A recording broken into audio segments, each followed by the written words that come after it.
तो last session में हमने डिस्कस किया था कि हमने दो टॉपिक लास्ट सेशन में डिस्कस किए थे। एक था हमारा एरे विद इन स्ट्रक्चर, यानी कि स्ट्रक्चर के अंदर जो मेंबर वेरिएबल होगा वो हमारा क्या होगा, वन टाइप ऑफ एरे होगा। और दूसरा टॉपिक था हमारा कि उसमें हमने क्या किया था, एरे ऑफ स्ट्रक्चर को डिस्कस किया था, यानी कि हमने स्ट्रक्चर वेरिएबल को स्टोर करने के लिए एक एरे प्रिपेयर किया था कि जिसके अंदर हम स्ट्रक्चर वेरिएबल को स्टोर कर सकते हैं। बाद में हमने एरे की इंडेक्स की मदद से स्ट्रक्चर वेरिएबल के अंदर जो भी मेंबर वेरिएबल थे उसको हमने एक्सेस किया था। तो ये चीज़ें हमने लास्ट सेशन में डिस्कस की थी, उसके बारे में प्रैक्टिकली हमने परफॉर्म करके देखा था कि सभी चीज़ें किस तरीके से वर्क कर रही है। आगे हम देखेंगे आज के लिए ही स्ट्रक्चर विद इन स्ट्रक्चर। जैसे कि लूप के अंदर लूप होता है तो उसके हम क्या बोलते हैं, नेस्टेड लूप बोलते हैं। सेम अगर इफ कंडीशन के अंदर दूसरा इफ कंडीशन इफ स्टेटमेंट होता है तो उसको हम नेस्टेड इफ बोलते हैं। फिर फंक्शन के अंदर दूसरा फंक्शन रहता है तो उसको हम नेस्टेड फंक्शन बोलते हैं। सेम वे में अगर आपका स्ट्रक्चर है और उसके अंदर दूसरा स्ट्रक्चर है तो उसको हम क्या बोलते हैं, नेस्टेड स्ट्रक्चर भी बोल सकते हैं। ठीक है, नेस्टेड स्ट्रक्चर। तो स्ट्रक्चर के अंदर स्ट्रक्चर लिखने की रिक्वायरमेंट आपको कब होगी, क्योंकि जब आपके पास कोई ऐसी सिचुएशन आएगी कि स्ट्रक्चर के अंदर का कोई भी मेंबर वेरिएबल है, उसके अंदर आपको एक से ज़्यादा वैल्यू को स्टोर करवाना है अलग अलग पोर्शन के अंदर। फॉर एग्जांपल हम बात करते हैं कि स्ट्रक्चर हमारा कौन सा था यहाँ पर जो हमने अब तक डिस्कस किया था, और एग्जांपल के तौर पे हम स्टूडेंट का स्ट्रक्चर कंसीडर कर रहे थे। ठीक है, तो स्टूडेंट के स्ट्रक्चर में हम मेंबर वेरिएबल कौन कौन से कंसीडर करते थे, तो कि पहला था एनरोलमेंट नंबर था हमारा, उसके बाद नेम था, उसके बाद हमारे पास उसका ब्रांच था, और उसके बाद हमने उसका एज कंसीडर किया था। अगर आपके पास कोई एक एक्स्ट्रा मेंबर है, फॉर एग्जांपल आप क्या करना चाहते हो, हर एक स्टूडेंट का जो एड्रेस है उसको स्टोर करना चाहते हो, तो एड्रेस मेंबर वेरिएबल आप लिखोगे यहाँ पर। ठीक है, इस तरीके से। तो ये क्या, एड्रेस मेंबर वेरिएबल के अंदर सपोज कोई भी एड्रेस है उसको आप किस तरीके से लिख सकते हो, तो एड्रेस जो है वो क्या है, एक से ज़्यादा पार्ट में डिवाइड हुआ होता है। एड्रेस के अंदर कौन कौन सी इंफॉर्मेशन आती है,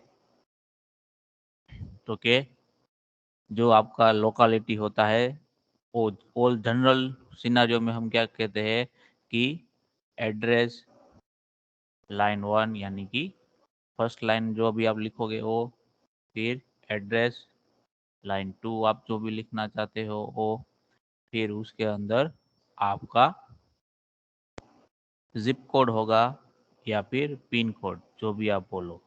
ठीक है, फिर सिटी का नाम भी होगा, डिस्ट्रिक्ट का नाम होगा। तो इस तरीके से एड्रेस, बहुत एक से ज़्यादा कंपोनेंट को हम साथ में मिलाकर पूरा एड्रेस का कंपोनेंट हमारा प्रिपेयर होता है। ठीक है, समझ में आ रहा है सबको। Yes sir. तो जब कभी भी आपके पास कोई एक ऐसा कंपोनेंट है कि जिसकी वैल्यू आपको फर्दर डिवाइड करनी रहती है इस तरीके से, जैसे कि एड्रेस वाला कंपोनेंट है हमारा, तो एड्रेस कंप्लीट कब होगा कि उसके अंदर ये फोर जो कंपोनेंट अभी हमने लिस्ट किए उन सभी की वैल्यू होगी, तो एक पूरा कंप्लीट आपका एड्रेस बनेगा। ठीक है, इसके अलावा जो भी मेंबर वेरिएबल है उसमें सिर्फ एक ही वैल्यू स्टोर होगी, एनरोलमेंट नंबर एक ही होगा, नेम एक ही होगा, ब्रांच भी एक ही होगा, एज भी एक ही वैल्यू होगी। लेकिन एड्रेस ऐसा है कि जिसके अंदर आपके पास एक से ज़्यादा वैल्यू होगी, और हर एक जो वैल्यू है उसको साथ में मिलाओगे तो पूरा आपका एड्रेस का कंपोनेंट वहाँ पर रेडी होगा। तो हम यहाँ पर क्या कर सकते हैं, स्ट्रक्चर एड्रेस नाम का स्ट्रक्चर बना सकते हैं कि जिसके अंदर ये लाइन वन वाला जो है वो मेंबर वेरिएबल के तौर पे होगा, लाइन टू है वो भी मेंबर वेरिएबल के तौर पे होगा, फिर जिप कोड है या फिर पिन कोड है वो भी मेंबर वेरिएबल के तौर पे होगा, और सिटी का नाम भी मेंबर वेरिएबल के तौर पे वहाँ पर होगा। तो हम क्या करेंगे, एड्रेस नाम का जो स्ट्रक्चर बनाएंगे वो कहाँ पर बनाएंगे, जो कि स्टूडेंट नाम का स्ट्रक्चर है उसके अंदर बनाएंगे। और बाद में हम देखेंगे उसको कि हमारे प्रोग्राम में किस तरीके से इम्प्लीमेंट कर सकते हैं और उसको एक्सेस किस तरीके से कर सकते हैं। ठीक है, तो यहाँ पर हम पहले जो हमारा स्टूडेंट नाम का जो स्ट्रक्चर है, सॉरी एड्रेस नाम का जो स्ट्रक्चर है, उसको मैं क्या कर देता हूँ, स्ट्रक्चर के अंदर जो हमारा स्टूडेंट नाम का स्ट्रक्चर है उसके अंदर पहले मैं डिफाइन कर देता हूँ। ठीक है, तो यहाँ पर हम क्या लिखेंगे, यहाँ पर आपको स्ट्रक्चर का नाम लिखने की ज़रूरत नहीं है, सिर्फ क्या लिख सकते हो आप, स्ट्रक्ट कीवर्ड करके इस तरीके से आप डायरेक्टली उसको क्या कर सकते हो, डिफाइन कर सकते हो। और उसके बाद में हम क्या करेंगे, उसके लिए एक वेरिएबल क्रिएट करेंगे। यहाँ पर नाम लिखने की रिक्वायरमेंट क्यों नहीं है, क्योंकि डायरेक्टली इंडिविजुअली हम इसको एक्सेस नहीं करेंगे एड्रेस को कभी भी। ठीक है, हम एड्रेस को किसके ज़रिए एक्सेस करेंगे, तो कि स्टूडेंट नाम का जो स्ट्रक्चर है उसके ज़रिए हम एक्सेस करेंगे। इसलिए जब कभी भी आप स्ट्रक्चर के अंदर दूसरा स्ट्रक्चर बनाओ तब उसके लिए आपको उसका नाम लिखने की रिक्वायरमेंट नहीं है। उसके लिए डायरेक्टली हम क्या करेंगे, वेरिएबल को क्रिएट कर देंगे। कैसे करेंगे अभी हम यहाँ पर देखते हैं। तो यहाँ पर हम सपोज लाइन 1 है, एड्रेस लाइन 1 है, उसको हमें यहाँ पर लिखना है, तो उसके लिए कौन सा डेटा टाइप मुझे लिखना होगा, कोई बता सकता है?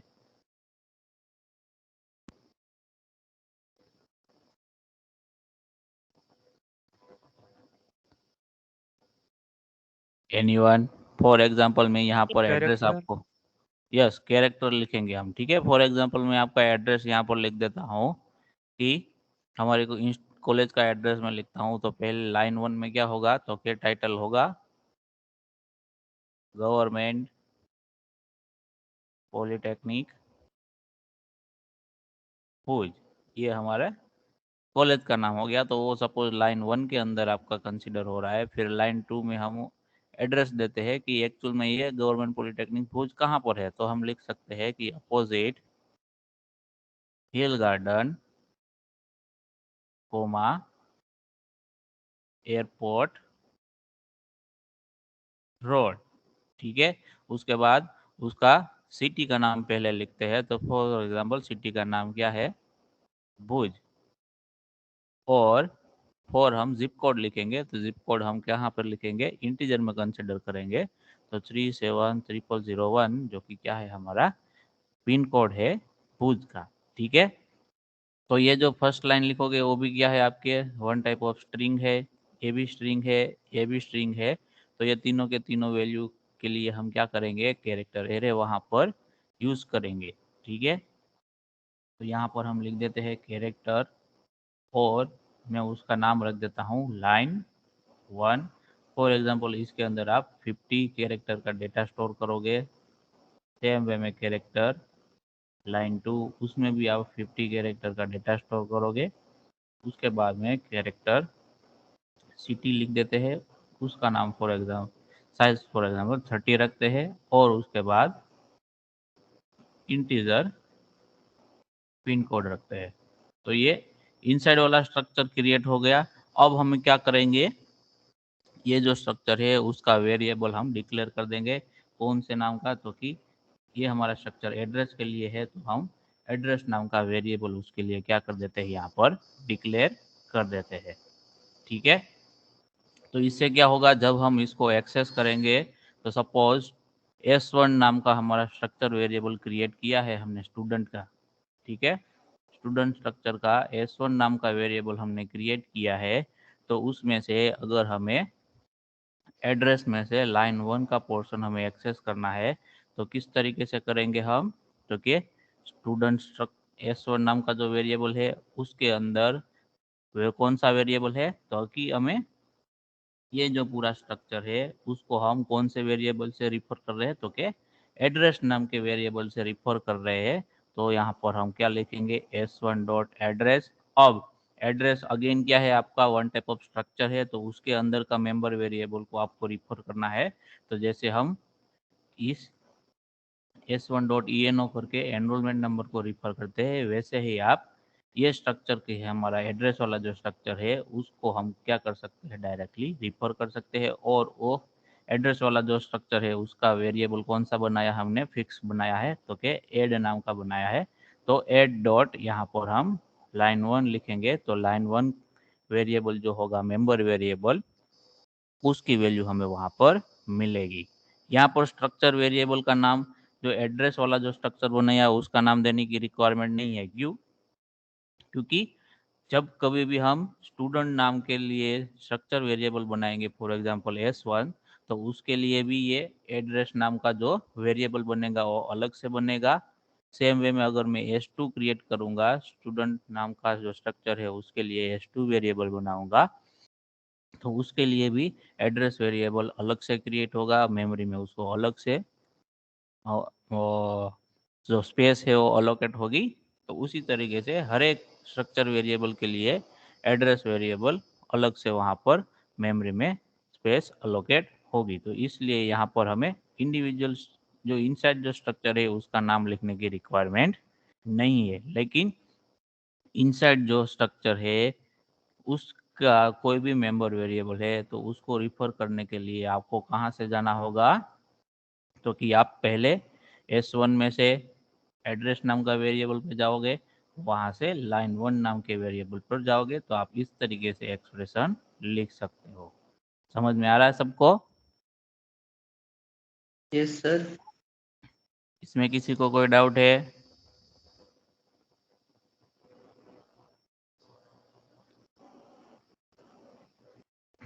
किसी को डाउट है? अदरवाइज हम इसका प्रैक्टिकली परफॉर्म करते हैं तो हम प्रोग्रामिंग टर्मिनल पे चलेंगे अभी।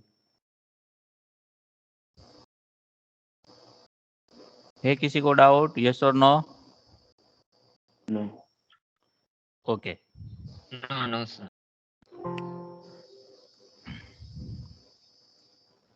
तो अब हम जो चीज़ हमने डिस्कस की है उसके लिए क्या करेंगे, हम यहाँ पर हमारा प्रोग्राम बनाएंगे और देखेंगे कि स्ट्रक्चर के अंदर हम स्ट्रक्चर दूसरा स्ट्रक्चर है उसको किस तरीके से इस्तेमाल कर सकते हैं।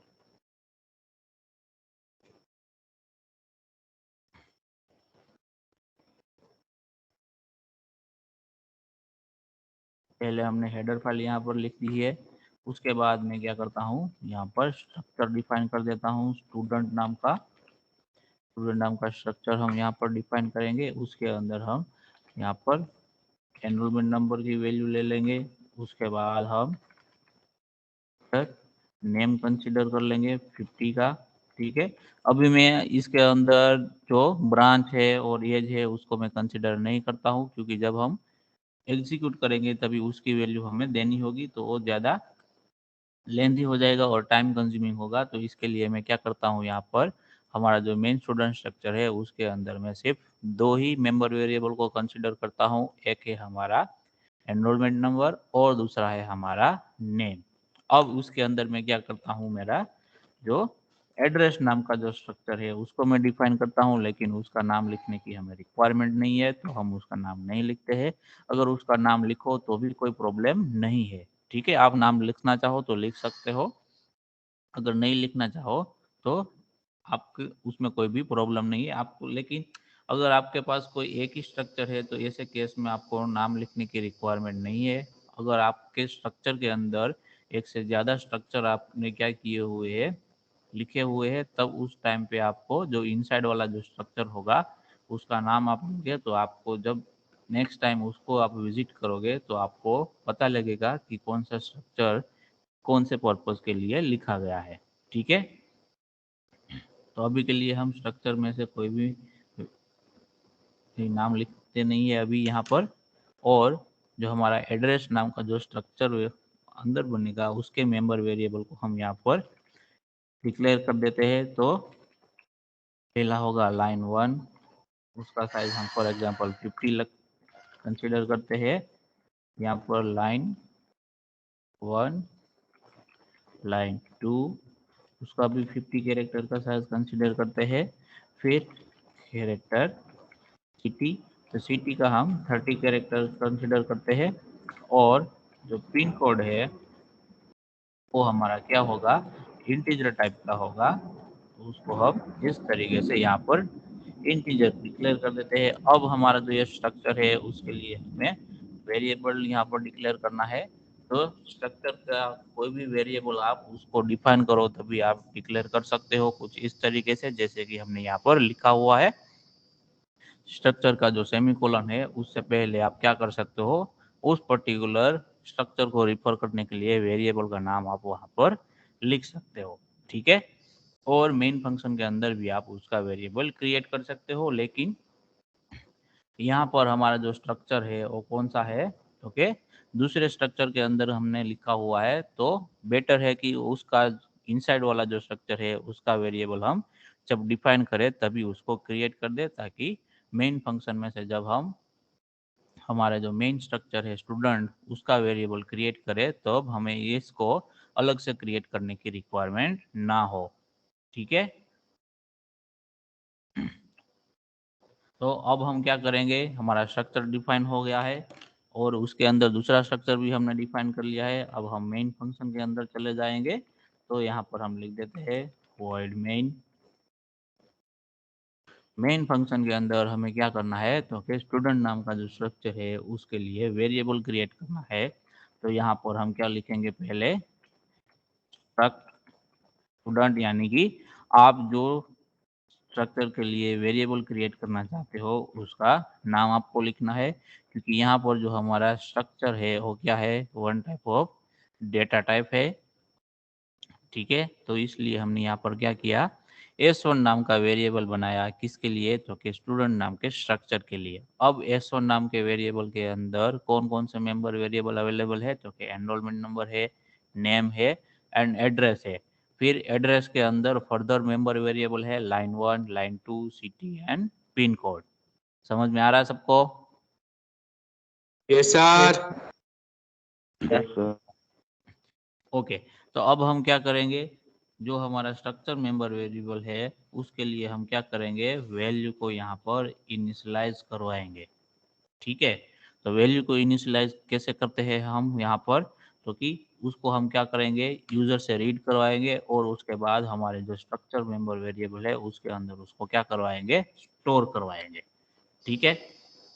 तो यूजर से जब हम वैल्यू को रीड करते हैं तब हमें क्या करना है, ऑलवेज पहले किसको रीड कर लेना है, तो कि जो string data type, string type की जो भी वैल्यू है उसको हम पहले रीड कर लेंगे। उसके बाद हम क्या करेंगे, इंटीजर टाइप की जो भी वैल्यू होगी उसको हम रीड करेंगे। तो हमारे यहाँ पर स्ट्रिंग टाइप की वैल्यू कौन कौन सी है, तो कि स्टूडेंट का नाम है, फिर लाइन 1 एड्रेस का, लाइन 2 और सिटी, ये तीनों क्या है, हम चारों के चारों हमारे पास स्ट्रिंग वैल्यू है, तो उसको हम पहले रीड करवा लेंगे, ठीक है। तो यहाँ पर हम क्या करेंगे, पहले प्रिंटफ का मैसेज डाल देते हैं, प्रिंटफ, या फिर अगर इसको आप रीड ना करवाओ और हम क्या करेंगे, डायरेक्टली यहाँ पर स्टैटिकली इसको इनिशियलाइज कर देते हैं, ठीक है। स्टैटिकली इसको इनिशियलाइज किस तरीके से करेंगे, तो कि यहाँ पर हम देख लेते हैं। अभी मैं क्या कर देता हूँ, जो s1 नाम का जो वेरिएबल है उसके लिए हम स्टैटिक वैल्यू क्या करते हैं, यहाँ पर इनिशियलाइज करते हैं। तो s1 dot eno is equal to, for example enrolment number आपका क्या है, 103। फिर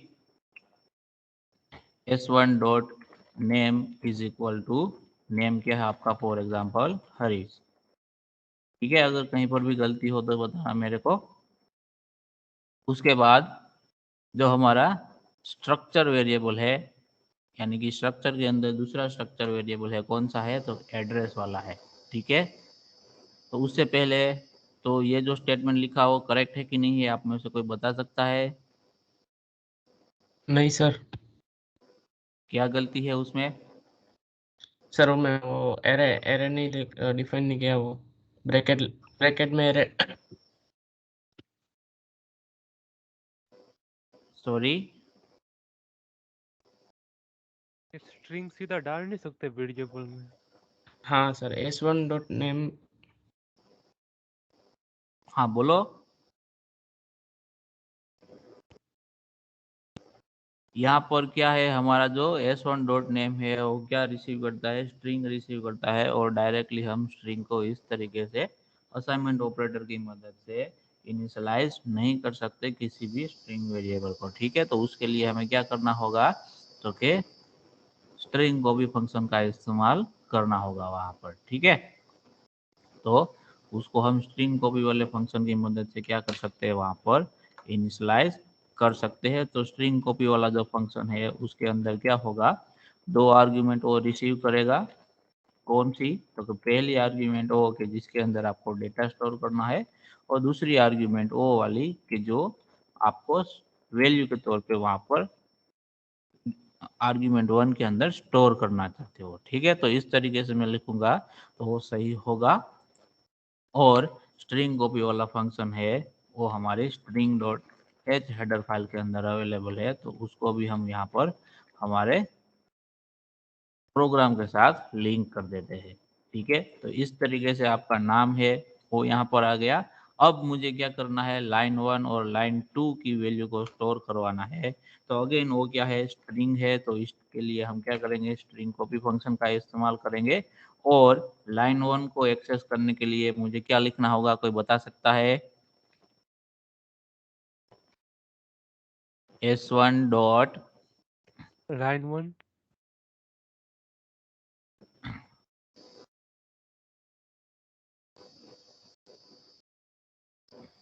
address line 2 yes, s1 dot address आएगा और उसके बाद क्या आएगा, लाइन 1। देखो इस तरीके से आप स्ट्रक्चर डिफाइन करोगे तो मेमोरी में उसका रिप्रेजेंटेशन कुछ इस तरीके से होगा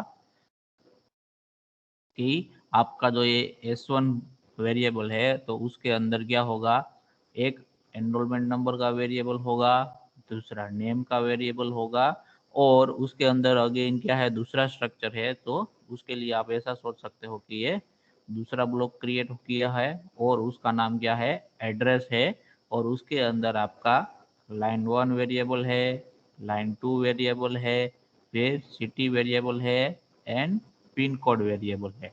ठीक है, तो जब कभी भी आपको लाइन 1 को आपको एक्सेस करना है तो पहले आप कहाँ पर जाओगे, S1 के पास जाओगे। S1 के अंदर जाओगे तो उसके अंदर आपको एड्रेस को फाइंड करना है। फिर एड्रेस के अंदर जाओगे तो आपको लाइन 1 मिलेगा। तो आपको क्या लिखना है, S1 के अंदर एड्रेस नाम के वेरिएबल के अंदर लाइन 1 वाला वेरिएबल है, तो आप उसको इस तरीके से एक्सेस कर सकते हो। समझ में आ रहा है सबको? सर ओके, तो लाइन 1 के अंदर अगर आपको कोई भी डेटा स्टोर करवाना है या फिर लाइन 1 का कोई भी डेटा है वो आपको रीड करना है, तब आपको एक्सप्रेशन कौन सा लिखना है, तो के आउटर जो हमारा स्ट्रक्चर है उसके वेरिएबल का नाम, जो कि हमारे केस में क्या है, S1 है। उसके बाद इनर स्ट्रक्चर वेरिएबल का नाम जो कि हमने ऑलरेडी फिक्स करके रखा है, एड्रेस है।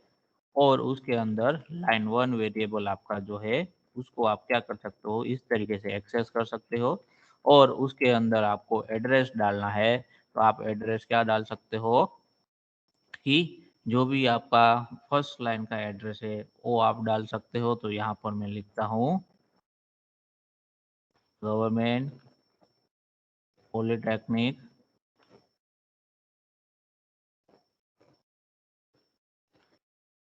हॉस्टल। ठीक है, हम ऐसा एज्यूम करें कि जो हरीश नाम का स्टूडेंट है वो हॉस्टल में रहता है।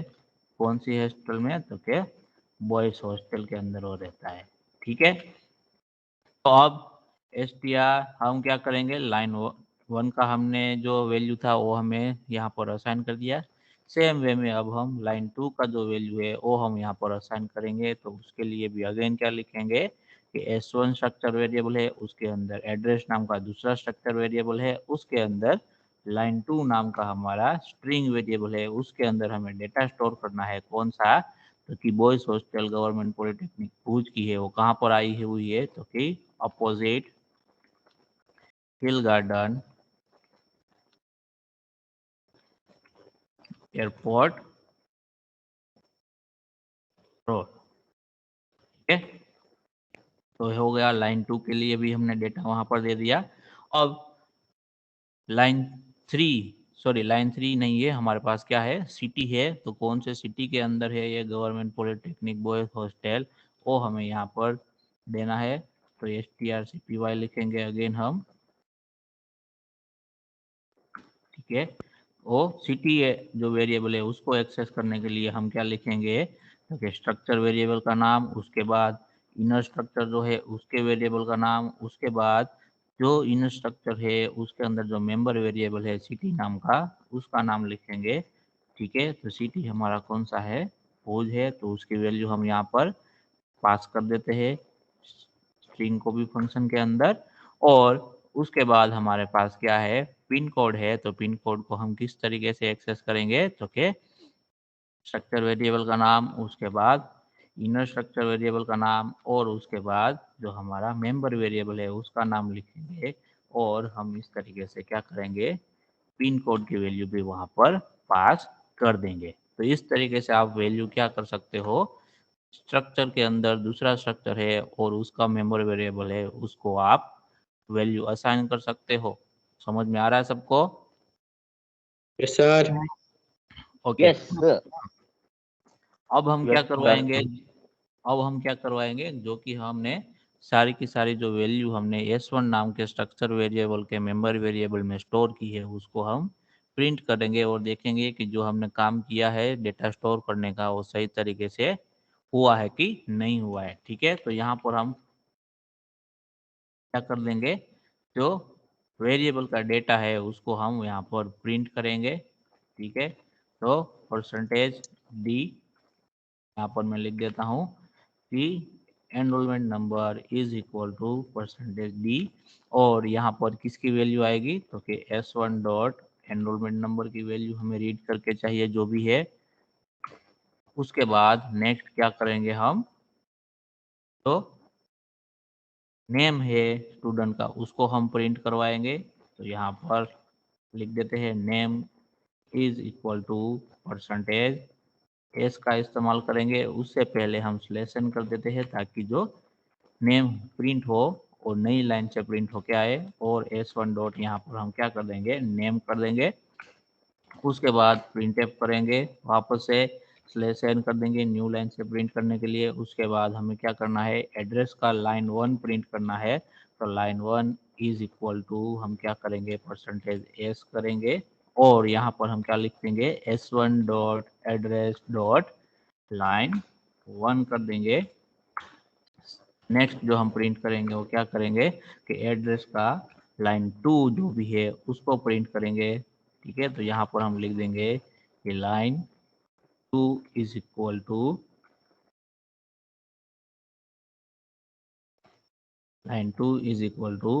%s, और उसकी वैल्यू कहाँ से हम लेंगे, तो कि S1 स्ट्रक्चर वेरिएबल है, उसके अंदर दूसरा स्ट्रक्चर वेरिएबल एड्रेस है, उसमें से हमें लाइन 2 की वैल्यू चाहिए। तो S1 dot add dot line 2 लिखेंगे। उसके बाद हम करेंगे सिटी का नाम प्रिंट करेंगे। तो सिटी का नाम प्रिंट करने के लिए अगेन हम प्रिंटफ का स्टेटमेंट लिखेंगे, स्लेशन कर देंगे ताकि न्यू लाइन से प्रिंट हो। और यहाँ पर हम लिखेंगे सिटी इक्वल टू %s कर देंगे यहाँ पर, और उसकी वैल्यू कहाँ से लेनी है, तो कि S1 में से एड्रेस में से सिटी, इस तरीके से उसकी वैल्यू भी हम निकाल लेंगे। और लास्ट में हम क्या करेंगे, जो हमारा पिन कोड है उसको प्रिंट करवाएंगे। तो उसके लिए हम फर्स्ट स्टेटमेंट लिख देते हैं, pin code is equal to %d, उसकी वैल्यू हमें कहाँ से मिलेगी, तो कि S1 dot add dot pin code. तो इस तरीके से आपको स्ट्रक्चर वेरिएबल में से सारी की सारी वैल्यू यहाँ पर मिल जाएगी। समझ में आ रहा है सबको? सर। ओके, Yes, अभी हम sir. क्या करेंगे, ये प्रोग्राम जो हमारा है उसको हम एग्जीक्यूट करवाएंगे और देखेंगे कि हमें आउटपुट में आंसर किस तरीके से मिलता है। तो यहाँ पर प्रोग्राम को हमने एग्जीक्यूट कर दिया है और आउटपुट में हमने क्या किया है कि जो भी वैल्यू हमने यहाँ पर इनपुट के तौर पे फीड की हुई थी, यानी कि स्ट्रक्चर वेरिएबल के मेंबर वेरिएबल में स्टोर करवाई थी, वही सेम वैल्यू हमें यहाँ पर मिल रही है। तो इसका मतलब क्या हो रहा है कि जो हमने डेटा स्टोर का काम किया है वो सही तरीके से हुआ है, और उसके बाद जो हमने डेटा को रीड किया था स्ट्रक्चर वेरिएबल में से वो भी सही तरीके से काम कर रहा है। तो इस तरीके से आप क्या कर सकते हो कि स्ट्रक्चर के अंदर दूसरा स्ट्रक्चर लिख सकते हो और उसके जो मेंबर वेरिएबल है उसको आप एक्सेस कर सकते हो। समझ में आ रहा है सबको? Yes sir. और स्ट्रक्चर के अंदर स्ट्रक्चर लिखने की रिक्वायरमेंट कब होगी कि जब आपका स्ट्रक्चर के अंदर जो भी मेंबर वेरिएबल होगा वो फर्दर अलग अलग पोर्शन के अंदर डिवाइड होगा। जैसे कि हमारा एड्रेस नाम का जो वेरिएबल है उसको हमने फर्दर क्या किया है, 4 डिफरेंट वैल्यू के अंदर, यानी कि उसके लिए 4 डिफरेंट मेंबर वेरिएबल हमने कंसिडर किया है और ये चारों को कंबाइन करके हमारा एड्रेस का पूरा कंपोनेंट प्रिपेयर होता है, रेडी होता है। ठीक है, तो जब कभी भी आपको इस तरीके की डेटा स्टोर करने की रिक्वायरमेंट हो कि जिसमें कोई एक जो कंपोनेंट है वो फर्दर डिवाइड होता हो, ठीक है, तब आपको क्या करना है, स्ट्रक्चर के अंदर आप स्ट्रक्चर लिख सकते हो। समझ में आ रहा है सबको? Yes. इसमें किसी को डाउट है कोई? No, sir. No sir. Sir ये ओके, लाइन 1 एड्रेस का मेंबर वेरिएबल है या S1 का मेंबर वेरिएबल है? नहीं, लाइन 1 है वो डायरेक्टली किसका वेरिएबल है, तो कि एड्रेस वाला, इनसाइड वाला जो हमारा स्ट्रक्चर है उसका है। Okay sir. ठीक है, डायरेक्टली वो S1 का मेंबर वेरिएबल नहीं है, वो मेंबर वेरिएबल आप एक तरह से कह सकते हो, लेकिन डायरेक्ट नहीं कह सकते हो। जैसे ENO और नेम है, ठीक है, उसको हमें एक्सेस करना है तो एड्रेस वेरिएबल के थ्रू ही हम कर सकते हैं। उसको हम S1 डॉट लाइन 1 इस तरीके से एक्सेस नहीं कर सकते हैं। ठीक है, यस सर। तो अभी हम नेक्स्ट पॉइंट की ओर आगे बढ़ते हैं। हमारा जो नेक्स्ट पॉइंट है उसको डिस्कस करते हैं। नेक्स्ट हमारे पास क्या है, तो कि हम क्या करेंगे, अभी हमारा जो स्ट्रक्चर वेरिएबल है उसके लिए अब हम क्या करेंगे, पॉइंटर क्रिएट करेंगे। ठीक है, क्या करेंगे, हमारे स्ट्रक्चर वेरिएबल के लिए हम पॉइंटर को क्रिएट करेंगे, तो इसलिए इसको क्या बोलते हैं, पॉइंटर टू स्ट्रक्चर बोलते हैं।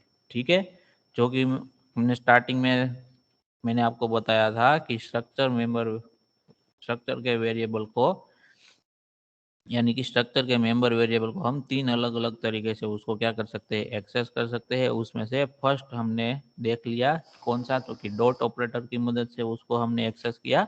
अब नेक्स्ट हम क्या करेंगे कि हमारे जो स्ट्रक्चर है उसके लिए पॉइंटर वेरिएबल हम यूज करेंगे, और पॉइंटर वेरिएबल की मदद से हम क्या करेंगे, हमारे स्ट्रक्चर वेरिएबल को यहाँ पर एक्सेस हम करेंगे।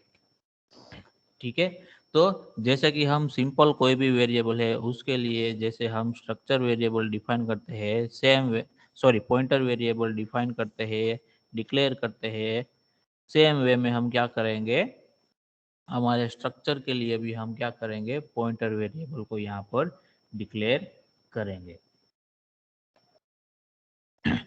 तो यहाँ पर फॉर हमारा जो स्ट्रक्चर है वो कौन सा है, तो कि स्टूडेंट नाम का स्ट्रक्चर है, स्ट्रक्ट स्टूडेंट है। उसके अंदर हमारे पास मेंबर वेरिएबल है, एनरोलमेंट नंबर है, इस तरीके से। और उसके बाद दूसरा मेंबर वेरिएबल है, फॉर एग्जांपल हमारे पास कौन सा है, तो के कैरेक्टर नेम है, और उसका साइज 50 है। और अब जो नेक्स्ट है वो क्या है हमारे पास, हमने क्या कंसीडर किया था, तो कि इनसाइड स्ट्रक्चर हमने कंसीडर किया था। उसके अंदर हमारे पास अगेन वेरिएबल है लाइन 1 जिसका साइज 50 था, फिर लाइन 2 जिसका साइज 50 था, और सिटी था जिसका साइज 30 था, और उसके बाद इंटीजर था पिन कोड। इस तरीके से अभी हमने लेटेस्ट जो स्ट्रक्चर बनाया है वो हमारा इस तरीके से है। ठीक है, तो स्ट्रक्चर वेरिएबल हम क्रिएट किस तरीके से करते हैं, तो कि स्ट्रक्ट यहाँ पर एड्रेस नाम का वेरिएबल है, और यहाँ पर हमारा स्ट्रक्चर कंप्लीट होता है। स्ट्रक्ट स्टूडेंट S1, इस तरीके से हम क्या करते हैं, हमारे स्ट्रक्चर वेरिएबल को क्रिएट करते हैं। तो अगर हम उसके लिए पॉइंटर वेरिएबल क्रिएट करेंगे तो क्या होगा, कोई बता सकता है स्टेटमेंट क्या होगा, एनीवन? ये सेम वैसा ही है जैसा कि हम सिंपल वेरिएबल के लिए क्रिएट करते हैं। फॉर एग्जांपल इंटीजर x के लिए हम क्या पॉइंटर क्रिएट करेंगे, तो के इंटीजर स्टार p। ठीक है, तो यहाँ पर ये जो इंटीजर x स्टेटमेंट है उसको आपको इसके साथ कंपेयर करना है। तो x क्या है, हमारा वेरिएबल है, तो यहाँ पर वेरिएबल कौन सा है, s1 है। और इंटीजर हमारा क्या है, डेटा टाइप है, तो यहाँ पर हमारे s1 वेरिएबल का डेटा टाइप कौन सा है, तो स्ट्रक्ट स्टूडेंट, यानी कि स्टूडेंट नाम का स्ट्रक्चर है। तो अब इसके लिए आप पॉइंटर वेरिएबल डिक्लेयर कर सकते हो, जैसे कि यहाँ पर x के लिए हमने यहाँ पर किया हुआ है। तो उसमें कॉमन क्या है, तो कि डेटा टाइप कॉमन है और वेरिएबल का नाम चेंज है। तो यहाँ पर भी हम क्या कर सकते हैं, हमारा डेटा टाइप क्या रहेगा, सेम रहेगा। किसी भी स्ट्रक्चर के लिए आप पॉइंटर वेरिएबल डिक्लेयर करते हो तो यहाँ पर हम क्या लिखेंगे, स्ट्रक्ट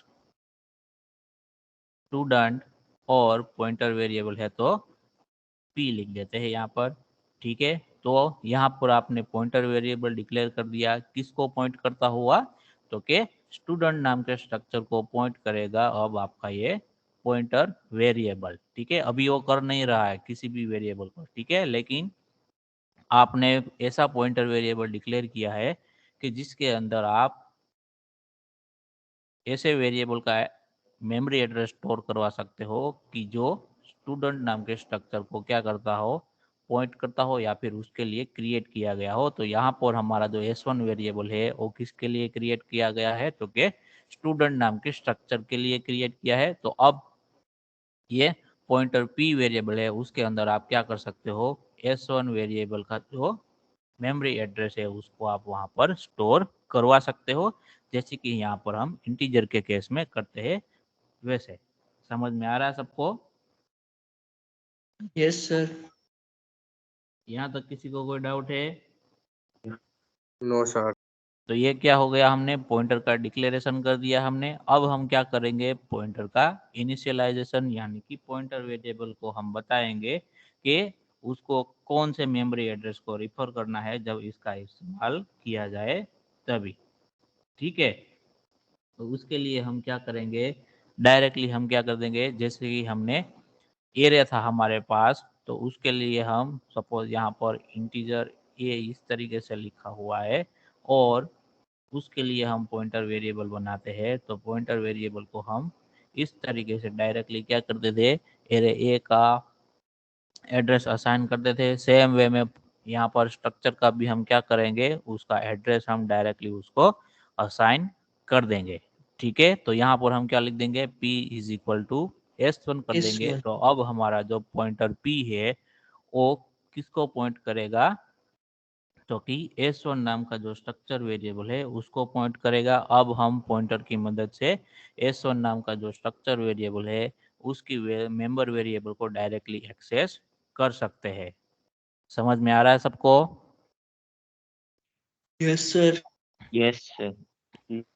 ओके, तो पॉइंटर वेरिएबल हमने यहाँ पर क्रिएट कर दिया हमारे स्ट्रक्चर वेरिएबल के लिए। उसके बाद में हमने पॉइंटर वेरिएबल का यहाँ पर इनिशियलाइजेशन भी कर दिया है, उसको इनिशियलाइज कर दिया, यहाँ पर हमने डिक्लेयर कर दिया। अब हम पॉइंटर की मदद से क्या करेंगे, हमारे स्ट्रक्चर वेरिएबल है उसके मेंबर वेरिएबल को एक्सेस करेंगे, यानी कि एनरोलमेंट नंबर, नेम, फिर line 1, line 2, city, pin code वगैरह को हम पॉइंटर की मदद से क्या करेंगे, एक्सेस करेंगे।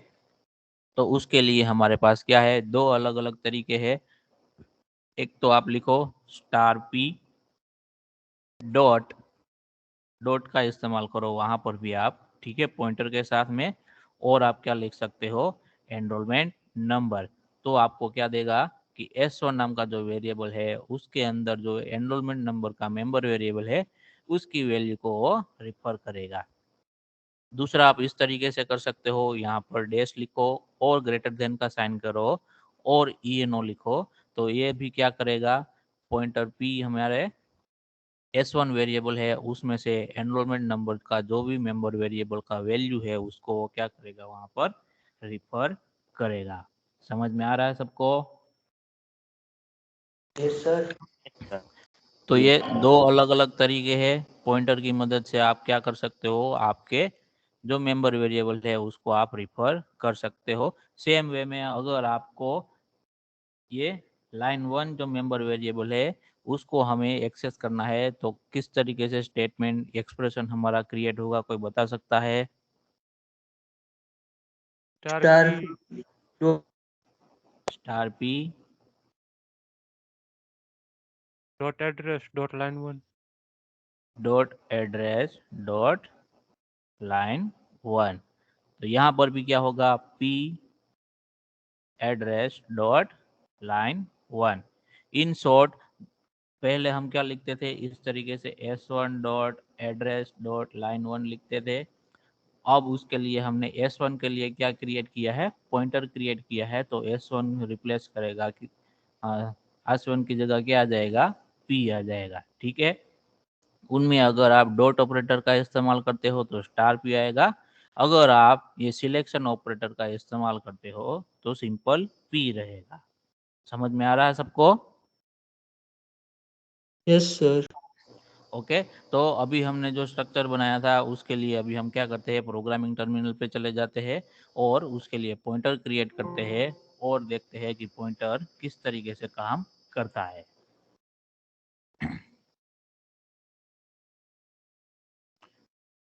ओके, तो यहाँ पर हम चले जाते हैं, यहाँ पर भी हम क्या कर देते हैं, स्ट्रक्चर वेरिएबल को बना देते हैं।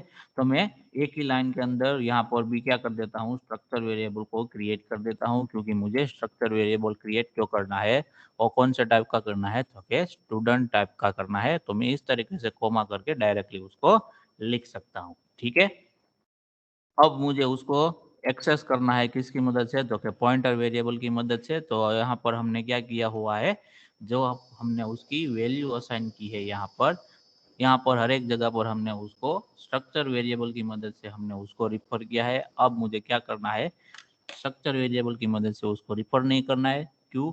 क्योंकि हमने उसके लिए स्पेशली पॉइंटर यहाँ पर यूज किया है। तो पॉइंटर को यूज करने से पहले क्या करना होगा, हमें पॉइंटर को हमें इनिशियलाइज करना होगा। तो यहाँ पर पॉइंटर को मैंने इनिशियलाइज कर दिया, p is equal to s1 करके। अब मैं क्या कर सकता हूँ, पॉइंटर वेरिएबल की मदद से मेरे स्ट्रक्चर के किसी भी मेंबर वेरिएबल को मैं डायरेक्टली क्या कर सकता हूँ, एक्सेस कर सकता हूँ। तो मैं इस तरीके से लिखूंगा कि star P dot E N, तो उसका मतलब क्या होगा कि s1 नाम का जो वेरिएबल है स्ट्रक्चर, उसका जो एनरोलमेंट नंबर वाला जो भी मेंबर वेरिएबल है उसको हम क्या कर सकते हैं, यहाँ पर एक्सेस कर सकते हैं और उसके अंदर हम वैल्यू स्टोर करवाएंगे, कौन सी, तो क्या 103। ठीक है, इसी तरीके से अगर हमें सिलेक्शन ऑपरेटर का इस्तेमाल करना है तो हम इस तरीके से कर सकते हैं, p उसके बाद मैंने माइनस का साइन किया है और उसके बाद मैंने ग्रेटर देन का साइन किया है, बीच में कहीं पर भी स्पेस मैंने यूज नहीं किया हुआ है। ठीक है, तो सिलेक्शन ऑपरेटर की मदद से आप इस तरीके से डायरेक्टली पॉइंटर में से किसी भी मेंबर वेरिएबल को क्या कर सकते हो, रिफर कर सकते हो। तो यहाँ पर मैं अगेन क्या करता हूँ, rp इस तरीके से हमारे मेंबर वेरिएबल को रिफर करता हूँ। यहाँ पर मैं सिलेक्शन ऑपरेटर का इस्तेमाल करता हूँ और यहाँ पर भी मैं वापस से क्या कर देता हूँ, मेरे हमारे जो सिलेक्शन ऑपरेटर है उसका इस्तेमाल कर देता हूँ। तो जब हम सिलेक्शन ऑपरेटर का इस्तेमाल करेंगे तो यहाँ से डॉट निकल जाएगा, डायरेक्टली जो स्ट्रक्चर वेरिएबल के अंदर का जो मेंबर वेरिएबल होगा उसको हम क्या करेंगे, वहाँ पर डायरेक्टली लिखेंगे। ठीक है, और यहाँ पर भी मैं क्या कर देता हूँ, सिलेक्शन ऑपरेटर का इस्तेमाल कर देता हूँ। तो यहाँ पर मैंने वैल्यू स्टोर करने के लिए जो भी डेटा थे उसमें हमने चेंज किया है। ठीक है, अभी के लिए हमने जो प्रिंट किया है उसके अंदर हम कोई भी चेंज नहीं कर रहे। अभी हम डायरेक्टली इसको एग्जीक्यूट करके देख लेते हैं कि जो हमने चेंजेस की है वो सही तरीके से काम करते हैं कि नहीं। तो यहाँ पर हमें एरर दिखाई देता है, कौन सा एरर है कि struct student star struct student incompatible sir वो टाइप। डायरेक्ट नहीं हो सकता ना, स्ट्रक्ट स्टूडेंट लिखना पड़ेगा। सॉरी, S1 के आगे सर वो डायरेक्ट नहीं समझ पाया कि S1 क्या है, इसीलिए।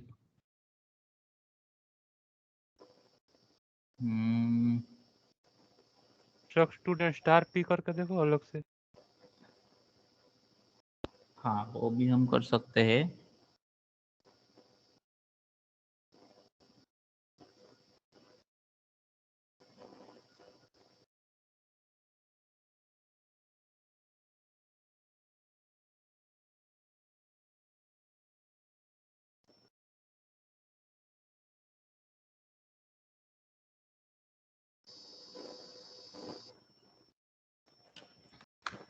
ओके, यहाँ पर अलग से लिख के देखते हैं, ठीक है। सेम से लिखा होगा तो भी हो जाना चाहिए आई थिंक। अलग से ट्राई करके देखते हैं।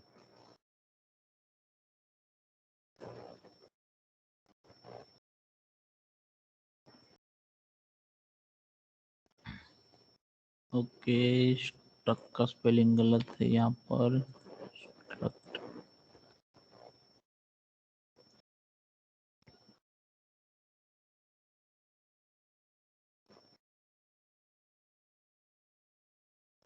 यहाँ पर हम एड्रेस लिख के देखते हैं। एड्रेस लिखा तो हो गया यहाँ पर, ठीक है। तो हाँ, अगेन यहाँ पर मेरे से भी मिस्टेक हो गया।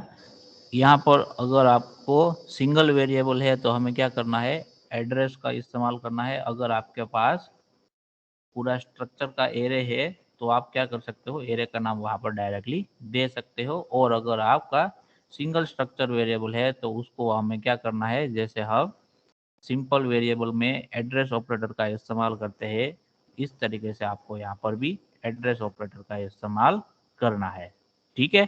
तो ये सेम चीज़ है जैसे कि हम सिंपल वेरिएबल के साथ में करते थे, है, ठीक है। अगर आपका एरे है तो आप क्या कर सकते हो, एरे का नाम दे सकते हो। अगर एरे नहीं है तो आपको क्या करना है, उसको एड्रेस ऑपरेटर की मदद से वहाँ पर पॉइंटर वेरिएबल के अंदर इनिशियलाइज करवाना है, ठीक है। हम डायरेक्टली इसको, अगर आपका स्ट्रक्चर वेरिएबल है फिर भी डायरेक्टली इसको हम यहाँ पर विदाउट एड्रेस ऑपरेटर पॉइंटर के अंदर उसका एड्रेस नहीं दे सकते हैं, ठीक है।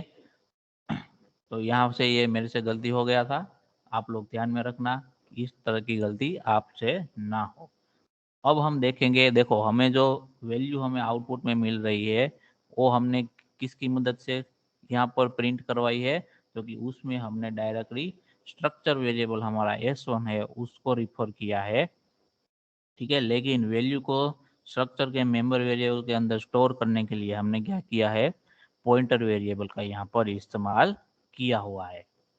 समझ में आ रहा है सबको कि स्ट्रक्चर वेरिएबल है उसके लिए हम पॉइंटर वेरिएबल किस तरीके से क्रिएट करेंगे, डिक्लेयर करेंगे, बाद में उसकी वैल्यू को इनिशियलाइज करेंगे और पॉइंटर वेरिएबल की मदद से हम स्ट्रक्चर के मेंबर वेरिएबल को कैसे हम एक्सेस कर पाएंगे।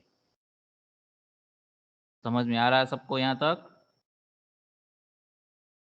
Yes sir. इसमें किसी को कोई डाउट है?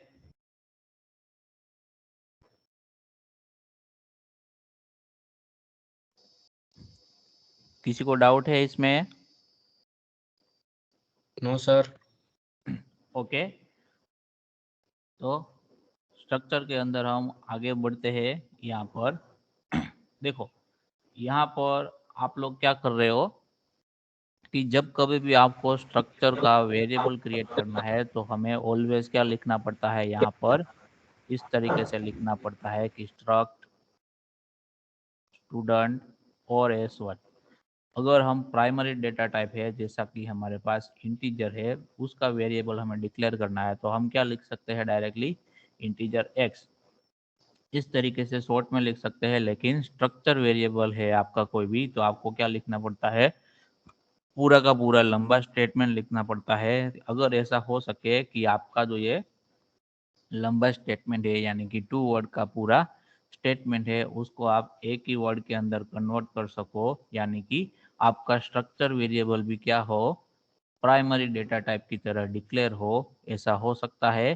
तो वो किसकी मदद से हो सकता है, तो कि टाइप डेफ नाम का जो फंक्शन है, फंक्शनलिटी है हमारे अंदर सी प्रोग्राम के अंदर अवेलेबल है, ठीक है। टाइप डेफ नाम का जो हमारा डायरेक्टिव है उसकी मदद से हम ये चीज़ कर सकते हैं। तो टाइप डेफ बेसिकली करता क्या है कि आपका कोई भी नाम हो उसके लिए वो क्या करेगा, एलियास प्रोवाइड करेगा, ठीक है।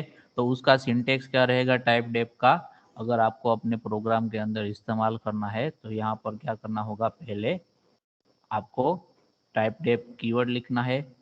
उसके बाद में जो भी आपका एक्सप्रेशन है कि जिसको आप यहाँ पर फॉर एग्जांपल ओल्ड नेम और न्यू नेम इस तरीके से आप कह सकते हो, ठीक है। तो पुराना वाला जो नेम है वो आपको यहाँ पर लिखना है, यानी कि नए वाला जो नेम से आप किसको रिफर करना चाहते हो वो आपको यहाँ पर लिखना है। तो इस तरीके से क्या कर सकते हो आप, जो आपका स्ट्रक्चर डेटा टाइप है उसको प्राइमरी डेटा टाइप की तरह एक ही वर्ड के अंदर आप यूज कर सकते हो। तो यहाँ पर हम क्या करेंगे, टाइप डेफ लिखेंगे, उसके बाद ओल्ड नेम की जगह हम पूरा का पूरा हमारा क्या दे देंगे, यहाँ पर स्ट्रक्चर दे देंगे, ताकि जब न्यू नेम से हम रिफर करें तब हम डायरेक्टली किसको रिफर करें, हमारे स्ट्रक्चर को। समझ में आ रहा है सबको? Yes, sir. तो इसको हम अभी अप्लाई करके देखते हैं। इसी प्रोग्राम के अंदर हम इसको क्या करेंगे, अप्लाई करेंगे। तो वो अप्लाई किस तरीके से हम कर सकते हैं, तो कि यहाँ पर हम क्या करेंगे, पहले टाइप डेफ का इस्तेमाल कर लेते हैं। तो टाइप डेफ हम कहाँ पर लिखेंगे, तो कि जहाँ पर हमने स्ट्रक्चर को डिफाइन किया है वहीं पर भी हम वहाँ वहाँ पर हम क्या करेंगे, टाइप डेफ कीवर्ड जो है उसका इस्तेमाल कर लेंगे। ठीक है, तो यहाँ पर मैंने स्ट्रक्चर डिफाइन किया हुआ है, तो यहाँ पर मैं क्या करूँगा, टाइप डेफ का इस्तेमाल करूँगा। जैसे ही आप टाइप डेफ का इस्तेमाल करो तो आपको स्ट्रक्चर के नेम की रिक्वायरमेंट नहीं है, क्योंकि टाइप डेफ की मदद से हम क्या करेंगे, हमारा जो स्ट्रक्चर वेरिएबल है उसके लिए ही एक अलग से डेटा टाइप यानी कि एलियास नाम प्रोवाइड करेंगे हम। और जो भी एलियास नेम आपको प्रोवाइड करना है वो आपको कहाँ लिखना है, जब आपका स्ट्रक्चर का डेफिनेशन खत्म हो जाए उसके बाद में लिखना है। तो हमने फॉर एग्जांपल ये जो स्ट्रक्चर है वो स्टूडेंट के लिए क्रिएट किया था, तो अब हम उसको एलियास नेम दे देते हैं, कौन सा, स्टूडेंट। ठीक है, तो अब फॉर एग्जांपल मुझे ये स्ट्रक्चर के लिए कोई भी वेरिएबल क्रिएट करना है, तो मैं डायरेक्टली क्या लिख सकता हूँ, ओके, स्टूडेंट s1, इस तरीके से मैं डायरेक्टली यहाँ पर लिख सकता हूँ। समझ में आ रहा है सबको? Yes, sir. टाइप डेफ की मदद से हम क्या करेंगे, जो हमें स्ट्रक्ट कीवर्ड एवरी टाइम में जब हम वेरिएबल क्रिएट करते थे वहाँ पर हम लिखते थे, उसकी जगह हम क्या करेंगे, ये जो हमारा डेटा टाइप है स्टूडेंट नाम का स्ट्रक्चर डेटा टाइप है, उसको हम डायरेक्टली वेरिएबल क्रिएट करने के लिए इस तरीके से स्टूडेंट s1 लिख सकते हैं। तो हम चेक करेंगे कि ये काम करता है कि नहीं। ठीक है, तो यहाँ पर जो हमारा जो s1 स्ट्रक्चर वेरिएबल है और पॉइंटर वेरिएबल है, उन दोनों को मैंने स्टूडेंट s1 और स्टूडेंट स्टार p इस तरीके से डिक्लेयर किया है। और अब वापस से हम प्रोग्राम को एग्जीक्यूट करते हैं और देखते हैं कि ये सही तरीके से काम करता है कि नहीं। तो हमारा जो प्रोग्राम का आउटपुट है सेम वही मिल रहा है जो हमें पहले से मिलता है और मिलना चाहिए। तो इस तरीके से आप क्या कर सकते हो, आपके स्ट्रक्चर जो है उसके लिए एलियास नेम प्रोवाइड कर सकते हो, यानी कि डेटा टाइप का नाम प्रोवाइड कर सकते हो, जैसे कि प्राइमरी कोई डेटा टाइप हो उस तरीके से, और बाद में उसका इस्तेमाल करके आप वेरिएबल क्रिएट कर सकते हो, जैसे कि हमने यहाँ पर किया है student s1 student star p। तो यहाँ पर आपका स्टूडेंट क्या हो गया, one type of user defined data type. ठीक है, तो अब आप एक्चुअल में जो आपका डेटा टाइप है उसकी तरह ही आपका स्ट्रक्चर जो कि यूजर डिफाइंड डेटा टाइप है वो एक्ट करेगा। उन दोनों में आपको कहीं पर भी कोई डिफरेंस नहीं रहेगा।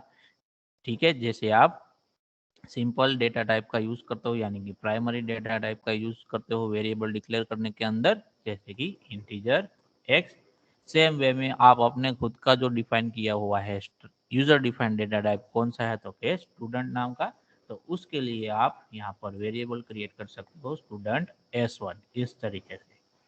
समझ में आ रहा है सबको? Yes, sir. तो ये जो लास्ट अभी जो हमने ये जो टाइप डेफ वाला जो हमने यहाँ पर कंसेप्ट समझा, उसी की मदद से हम प्रॉपरली प्रूव कर पाए कि हमारा जो स्ट्रक्चर है वो क्या है, यूजर डिफाइंड डेटा टाइप है। अदरवाइज हमें क्या करना पड़ता था, एक्स्ट्रा अब तक हम क्या लिखते थे, स्ट्रक्ट कीवर्ड लिखते थे।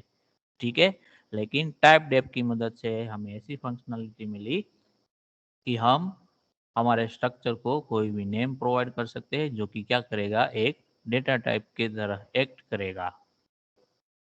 समझ में आ रहा है सबको? Yes, sir. ओके, तो ये था आपका स्ट्रक्चर यहाँ पर आपका स्ट्रक्चर का पूरा जो भी कंसेप्ट है उसको हमने डिस्कस कर लिया हुआ है, ठीक है। और स्ट्रक्चर एक्चुअल में यूजर डिफाइंड डेटा टाइप है वो भी हमने यहाँ पर प्रूव किया है।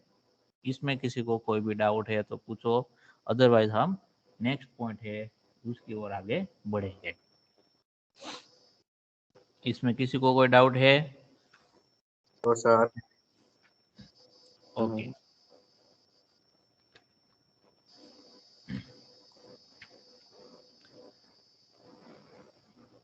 तो अब हमारा जो नेक्स्ट टॉपिक है वो कौन सा है, तो के यूनियंस। नेक्स्ट टॉपिक क्या है, यूनियन। आपका जो चैप्टर है उसका भी नाम क्या है, स्ट्रक्चर एंड यूनियन। तो यूनियन क्या है, क्योंकि यूनियन के अंदर भी आप क्या कर सकते हो, मेंबर वेरिएबल को लिख सकते हो। वो भी क्या करेगा, आपका जो स्ट्रक्चर वेरिएबल है यानी कि स्ट्रक्चर का जो ब्लॉक है उसी की तरह आप यूनियन के लिए भी ब्लॉक लिख सकते हो। एक्सेस भी आप सेम वे में कर सकते हो, उसके लिए भी वेरिएबल भी आप सेम वे में क्रिएट कर सकते हो। तो डिफरेंस क्या है, तो डिफरेंस है मेमोरी में उसका अलोकेशन होता है, उसमें सिर्फ डिफरेंस रहेगा कि स्ट्रक्चर के वेरिएबल क्रिएट करोगे तब उसका मेमोरी में अलोकेशन होगा किस तरीके से, और जब आप यूनियन क्रिएट करोगे तब उसका मेमोरी में अलोकेशन किस तरीके से होगा। उन दोनों में सिर्फ क्या है, आपके पास डिफरेंस है। तो वो डिफरेंस क्या है वो हम जानेंगे आज के यहाँ पर सेशन के अंदर। तो पहले मैं क्या करता हूँ, कोई एक स्ट्रक्चर डिफाइन करता हूँ, ठीक है। जो हम यहाँ अब तक इस्तेमाल करते आए हैं स्टूडेंट नाम का, तो मैं स्टूडेंट नाम का यहाँ पर क्या कर देता हूँ, स्ट्रक्चर लिख देता हूँ स्टूडेंट। उसके अंदर हमारे पास मेंबर वेरिएबल कौन कौन से थे, तो कि एनरोलमेंट नंबर था, फिर हमारे पास नेम था जिसका साइज हमने 50 रखा था, और उसके बाद हमारे पास ब्रांच था जिसका में साइज 30 रखा हुआ था, और उसके बाद हमारे पास एज था, ठीक है। तो कुछ इस तरीके से आपका जो स्ट्रक्चर है वो डिफाइन होता था। और अब आपको यूनियन डिफाइन करना है, तो यूनियन जब आप डिफाइन करोगे तो उसमें कोई भी चेंजेस नहीं रहेगा, सेम वे में आप क्या कर सकते हो, यूनियन को डिफाइन कर सकते हो। तो राइट साइड में मैं क्या करता हूँ, यहाँ पर यूनियन डिफाइन करता हूँ। तो उसको डिफाइन कैसे करोगे, स्ट्रक्चर को डिफाइन करने के लिए हम क्या कीवर्ड यूज करते थे, स्ट्रक्ट कीवर्ड का इस्तेमाल करते थे। और यूनियन को डिफाइन करने के लिए हम कौन से कीवर्ड का यूज करेंगे, तो के यूनियन कीवर्ड का इस्तेमाल करेंगे यहाँ पर।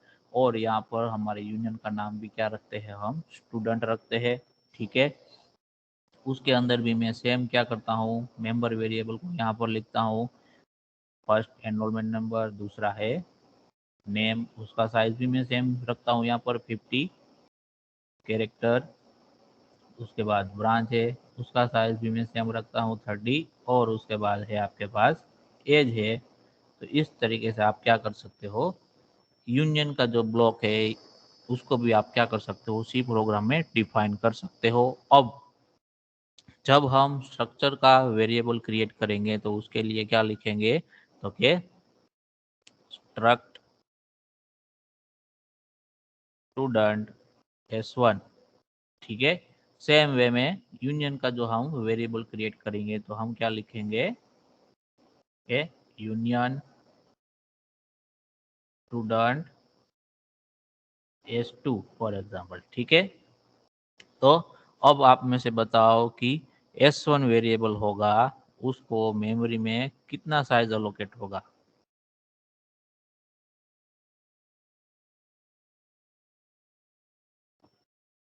कितना साइज अलोकेट होगा S1 वेरिएबल के लिए, पूरे S1 वेरिएबल कितने बाइट का होगा। 84 84 88 और integer is equal to Yes. 2 होता अगर इंटीजर को हम 2 कंसिडर करें तो क्या होगा 84, अगर इसको 4 कंसिडर करें तो हाँ 88, ठीक है। तो अब हमारा कंपाइलर जो अभी हम प्रोग्राम कर रहे हैं वो 4 कंसिडर कर रहा है, तो 4 के हिसाब से अभी हम यहाँ पर डिस्कशन करें तो उसका साइज कितना आएगा, 88 बाइट्स का आएगा, ठीक है। लेकिन जब हम यूनियन की बात करेंगे तो यूनियन में जो S2 वेरिएबल है वो कितनी स्पेस अलोकेट करेगा, उसका साइज कितना रहेगा S2 का, तो कि उसका साइज यहाँ पर किस तरीके से अलोकेट होगा, तो कि उसमें पहले वो चेक करेगा कि उसका जो मेंबर वेरिएबल है उसमें से मैक्सिमम साइज किसकी है, इन चारों में से मैक्सिमम साइज किसकी है, नेम की। नेम यस नेम की है, जिसको 50 बाइट अलोकेट होता है। तो यहाँ पर यूनियन का जो S2 वेरिएबल है उसको कितना साइज अलोकेट होगा, तो कि 50 बाइट्स। ठीक है, तो इस तरीके से मेमोरी एलोकेशन में दोनों में क्या रहेगा, डिफरेंस रहेगा। तो यहाँ पर क्या होगा, यूनियन के लिए जो S2 वेरिएबल क्रिएट किया है उसमें 50 बाइट्स अलोकेट होगा। तो एक ही साथ में सारे डेटा आप स्टोर कर पाओगे, यस और नो?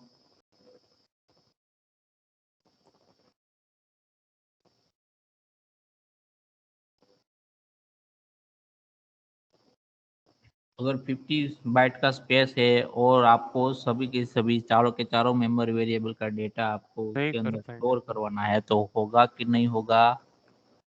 नहीं कर सकते ना।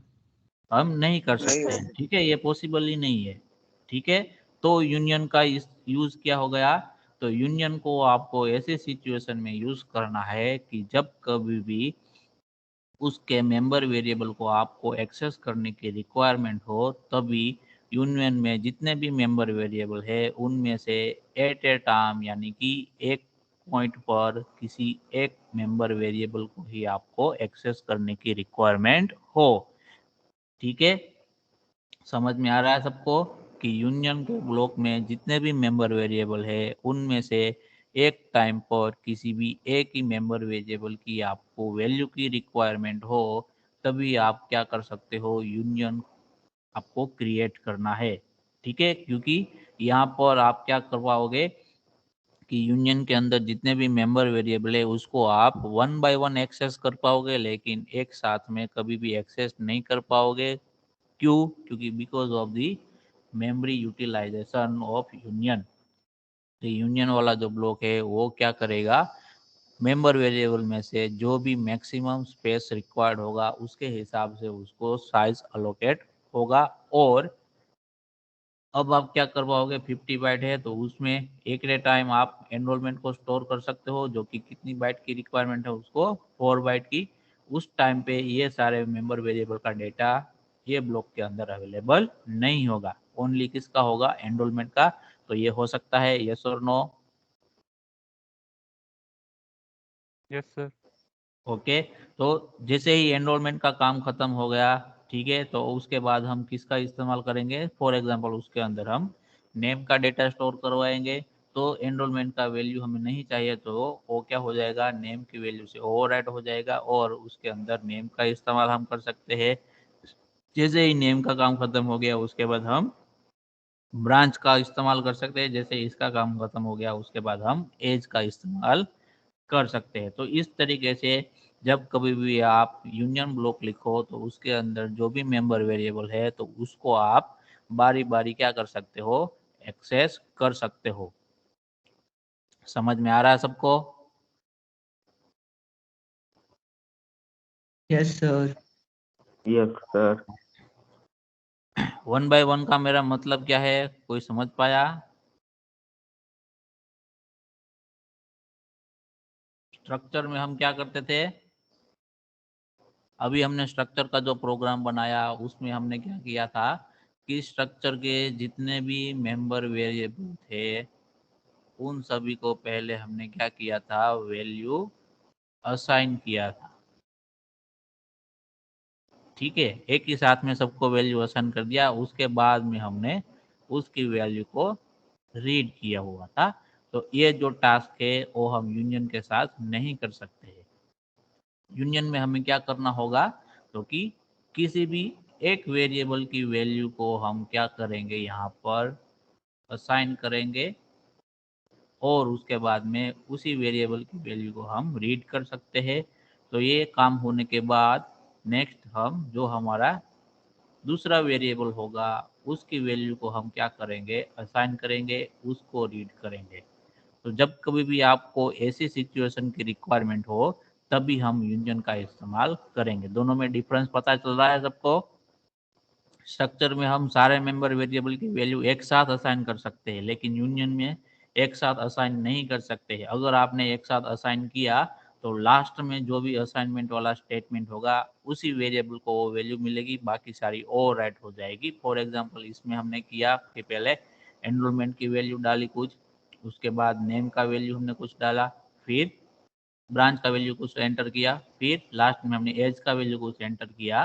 तो ये जो आगे का जो तीनों ऑपरेशन थे वो क्या हो जाएंगे, ओवरराइट हो जाएंगे। और उसके लास्ट में S2 वेरिएबल के अंदर कौन सी वैल्यू रहेगी, तो फिर लास्ट में जो एज को वैल्यू असाइन की है फॉर एग्जांपल 21, तो आपके S2 वेरिएबल जो हमने यूनियन के लिए क्रिएट किया था उसमें कौन सी वैल्यू आपको मिलेगी, तो क्या 21 वैल्यू मिलेगी। समझ में आ रहा है सबको? Yes, sir. तो Yes. यूनियन और स्ट्रक्चर में डिफरेंस पता चल रहा है कि यूनियन में हम क्या कर सकते हैं, एट ए टाइम किसी भी एक वेरिएबल की वैल्यू को असाइन कर सकते हैं, और स्ट्रक्चर में एट ए टाइम हम सारे वेरिएबल की वैल्यू असाइन कर सकते हैं। तो इस तरीके से एक्सेस में डिफरेंस है। दूसरा डिफरेंस कहाँ पर है कि जहाँ पर उसको मेमोरी में स्पेस अलोकेट होती है वहाँ पर भी डिफरेंस है।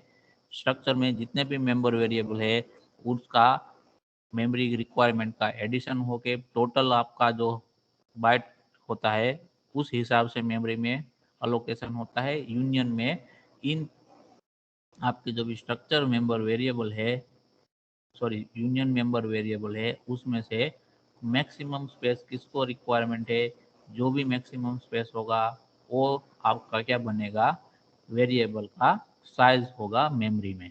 ठीक है, ताकि सारे के सारे वेरिएबल की वैल्यू आप वहां पर उस ब्लॉक के अंदर स्टोर करवा सकते हो। समझ में आ रहा है सबको? Yes sir.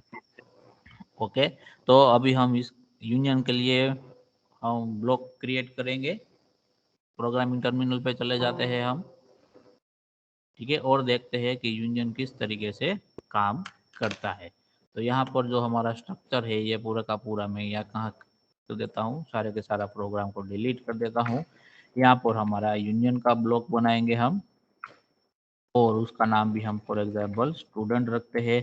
उसके अंदर मेंबर वेरिएबल हम लिख देते हैं एनरोलमेंट नंबर, उसके बाद नेम लिख देते हैं जिसका साइज 50 था, उसके बाद ब्रांच लिख देंगे जिसका साइज हमने 30 रखा हुआ था, उसके बाद हमारे पास एज था। ठीक है, अब हम क्या करेंगे, मेन फंक्शन लिख देंगे हमारा। मेन फंक्शन के अंदर हम क्या करेंगे पहले, तो कि हमारे यूनियन के लिए वेरिएबल क्रिएट करेंगे। तो जैसे स्ट्रक्चर के लिए करते थे वैसे ही यहाँ पर यूनियन स्टूडेंट। अगर हम टाइप डेफ का इस्तेमाल करें तो टाइप डेफ का इस्तेमाल आप यहाँ पर भी कर सकते हो जैसे हम स्ट्रक्चर के साथ में करते थे। ठीक है, तो यहाँ पर s1 नाम का वेरिएबल हमने क्रिएट कर दिया हुआ है।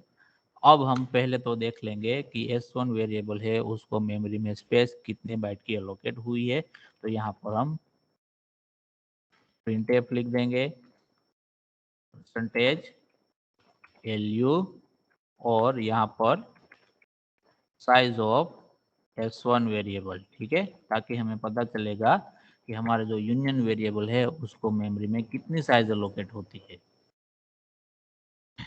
तो देखो यहाँ पर मेमोरी में साइज कितनी एलोकेट हुई है, 52 एलोकेट हुई है। क्यों, ऐसा कोई बता सकता है? हमें तो 50 चाहिए लेकिन 52 क्यों एलोकेट हुई? मैक्सिमम कितना है, 50 है, लेकिन 52 क्यों एलोकेट हुई इसको?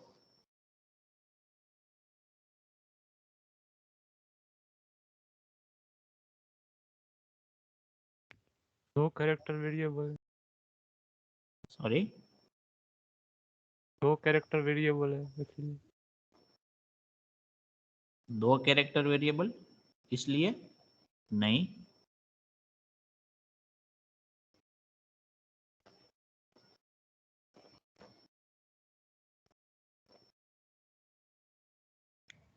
उसके आगे इंट है इसलिए। सॉरी, नेम के ऊपर इंट है इसीलिए उसकी वैल्यू भी हो रही है प्लस। तो 54 होना चाहिए ना। इंटीजर यहाँ पर कितने बाइट का रहा है, इस कंपाइलर के अंदर 4 बाइट का रहा है। Okay sir.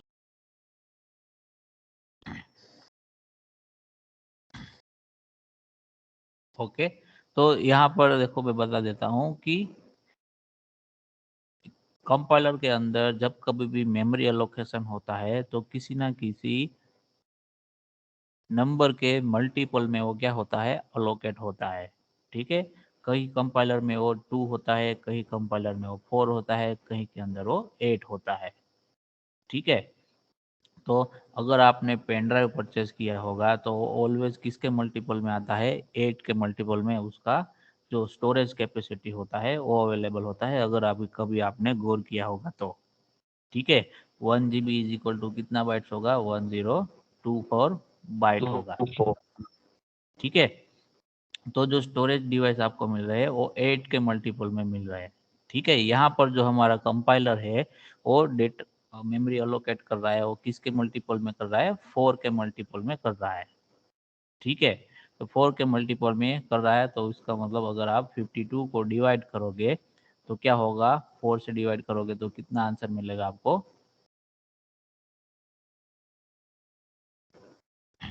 52 को आप 4 से डिवाइड करोगे तो आपको 13 आंसर मिलेगा। यस, ठीक है, 4 से डिवाइड करोगे आपको कितना मिलेगा, 13 मिलेगा। तो यहाँ पर 13 4 बाइट के ब्लॉक्स आपको क्या हुए हैं, आपके यूनियन के लिए अलोकेट हुए हैं। ठीक है, तो इसमें से हर एक ब्लॉक है वो कितनी साइज का है, तो फॉर एग्जांपल 4 बाइट की साइज का है। तो यहाँ पर यूनियन के अंदर जब मेमोरी अलोकेट होती है तो अगर आपकी रिक्वायरमेंट है तो आपको क्या होता है, पूरे का पूरा ब्लॉक अलोकेट होता है, अदरवाइज नहीं होता है। ठीक है, तो यहाँ पर हमें 50 बाइट्स की रिक्वायरमेंट है, लेकिन अगर हमारे पास 12 ब्लॉक 4 बाइट के होते तो टोटल कितना होता, 48 होता, जो कि हमारी एक्चुअल रिक्वायरमेंट से कम होता।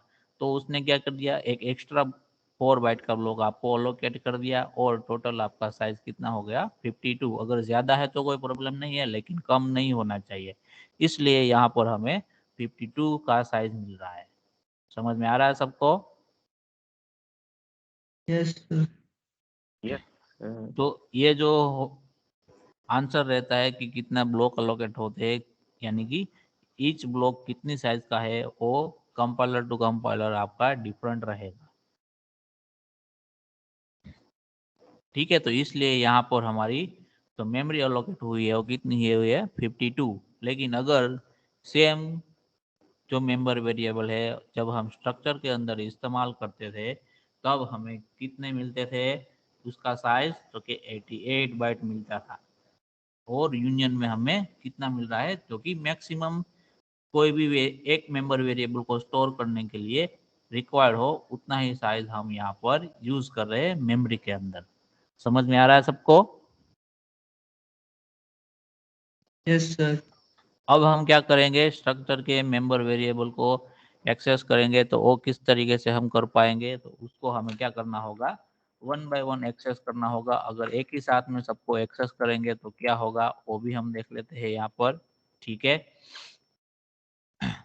तो यहाँ पर पहले हम क्या करते हैं कि S1 dot enrolment number is equal to 103 लिख देते हैं। उसके बाद में हम क्या करते हैं कि S1 dot age is equal to 21 लिखते हैं। ठीक है, और सिर्फ मैं 2 वेरिएबल को ही यहाँ पर क्या करता हूँ, वैल्यू असाइन करता हूँ। उसके बाद में क्या करता हूँ, दोनों की वैल्यू को मैं प्रिंट करवाता हूँ यहाँ पर। ठीक है, यहाँ पर पहले enrolment is equal to percentage D and S1 dot enrolment number.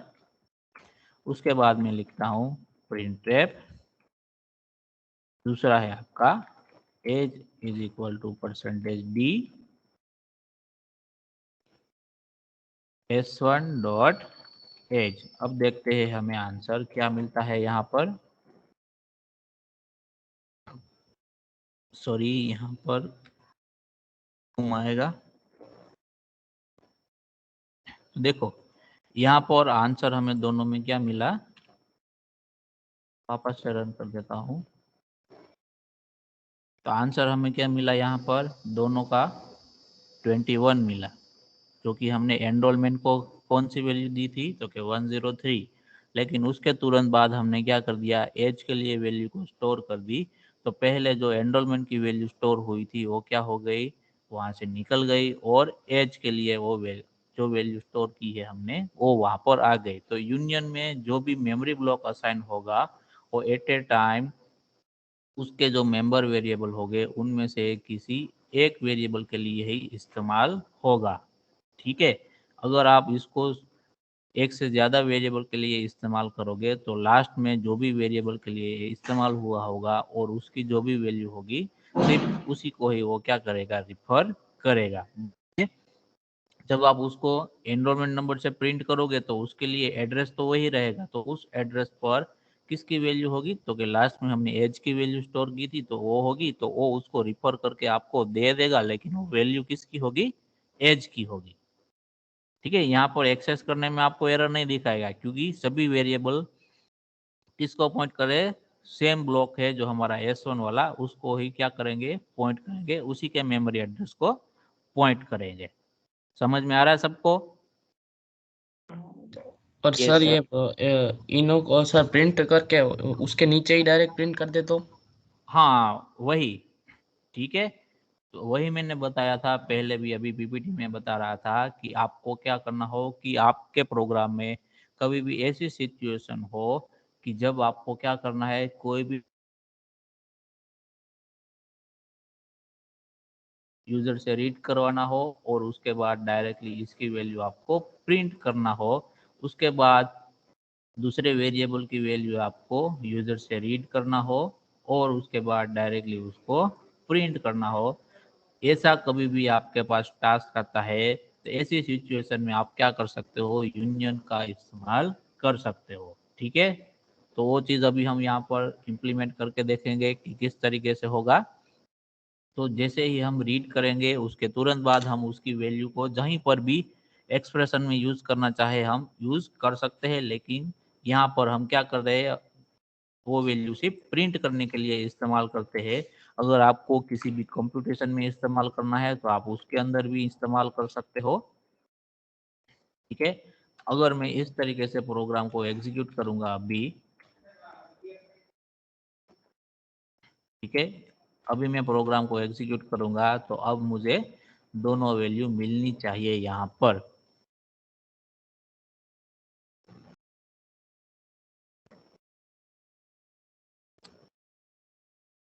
Connection चला गया सर्वर का।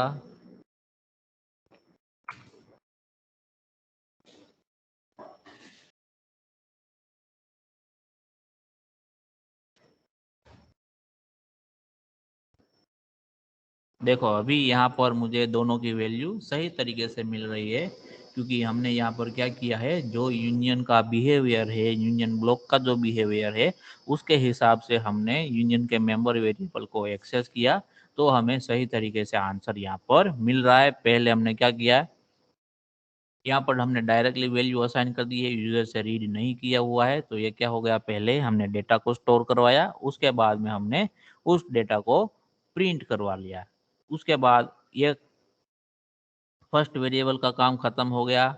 यहाँ पर हमने सिर्फ प्रिंट करवाया, उसकी बजाय अगर आपको किसी और टास्क के लिए यूज करना है तो जो टास्क परफॉर्म करवाना है उसका स्टेटमेंट आप यहाँ पर लिख सकते हो। अभी के लिए हम सिर्फ उसको प्रिंट करवा रहे हैं। उसके बाद दूसरा वेरिएबल है फॉर एग्जांपल एज वाला, उसके लिए ये जो मेमोरी है वो यूटिलाइज होगी, उसको अलोकेट होगी, उसके जो भी ऑपरेशन है उसके लिए परफॉर्म करेंगे हम, इस्तेमाल करेंगे हमारे यूनियन का पूरा जो मेमोरी ब्लॉक अलोकेट हुआ है उसको।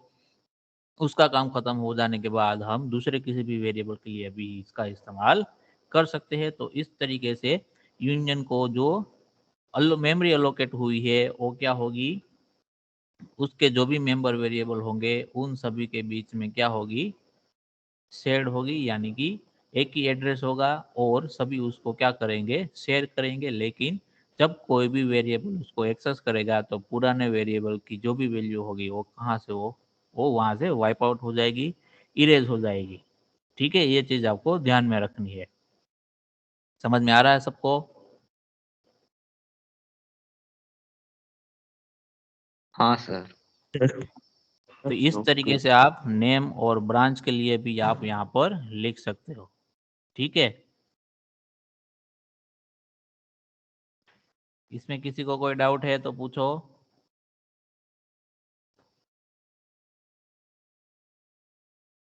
है किसी को कोई डाउट? No, sir. ओके,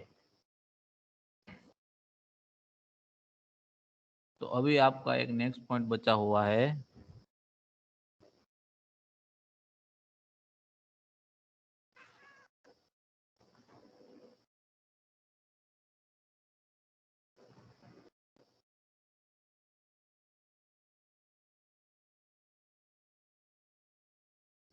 तो देखो यहाँ पर आपका नेक्स्ट टॉपिक, नेक्स्ट पॉइंट है आपका इनम है। ठीक है, इनम भी क्या है आपका एक one type of user defined data type है। ठीक है, तो उसके लिए आप किस तरीके से इनम का इस्तेमाल आप अपने प्रोग्राम में किस तरीके से कर सकते हो, वो चीज़ हम यहाँ पर देखेंगे। ठीक है, तो पहले आप जैसे स्ट्रक्चर डिफाइन करते थे वैसे ही आप यूनियन डिफाइन किया, वैसे ही आप इनम को डिफाइन कर सकते हो। उसके लिए आपको क्या लिखना है, इनम कीवर्ड लिखना है, उसके बाद में आपको नाम लिखना है इनम का, और उसके बाद में आपको क्या करना है, इस तरीके से वैल्यू देनी है। तो यहाँ पर हम डेज के लिए बना रहे हैं, तो हमने क्या किया, मंडे इज इक्वल टू 5 लिखा, फिर ट्यूसडे में कोई भी वैल्यू नहीं दी है, वेडनेसडे में नहीं दी है, फिर थर्सडे में हमने 11 वैल्यू दी है, फ्राइडे के अंदर कुछ नहीं है, सैटरडे के अंदर कुछ नहीं है, संडे के अंदर कुछ भी नहीं है। ठीक है, तो मैं ये पूरे कोड को कॉपी कर लेता हूँ यहाँ से, और प्रोग्रामिंग टर्मिनल पे हम इसको यूज करेंगे, ताकि आपको पता चलेगा कि आउटपुट किस तरीके से यहाँ पर निकल कर आ रहा है। ठीक है, तो यहाँ पर देखो हमने इनम क्रिएट कर लिया है। सर इंक्लूड में हाँ, ठीक है, इनम क्रिएट कर लिया हमने यहाँ पर। अब कैसा होगा कि इनम के लिए हमने क्या किया, यहाँ पर एक वेरिएबल बनाया है। कौन सा वेरिएबल है, तो वेरिएबल का नाम हमारे पास डी है।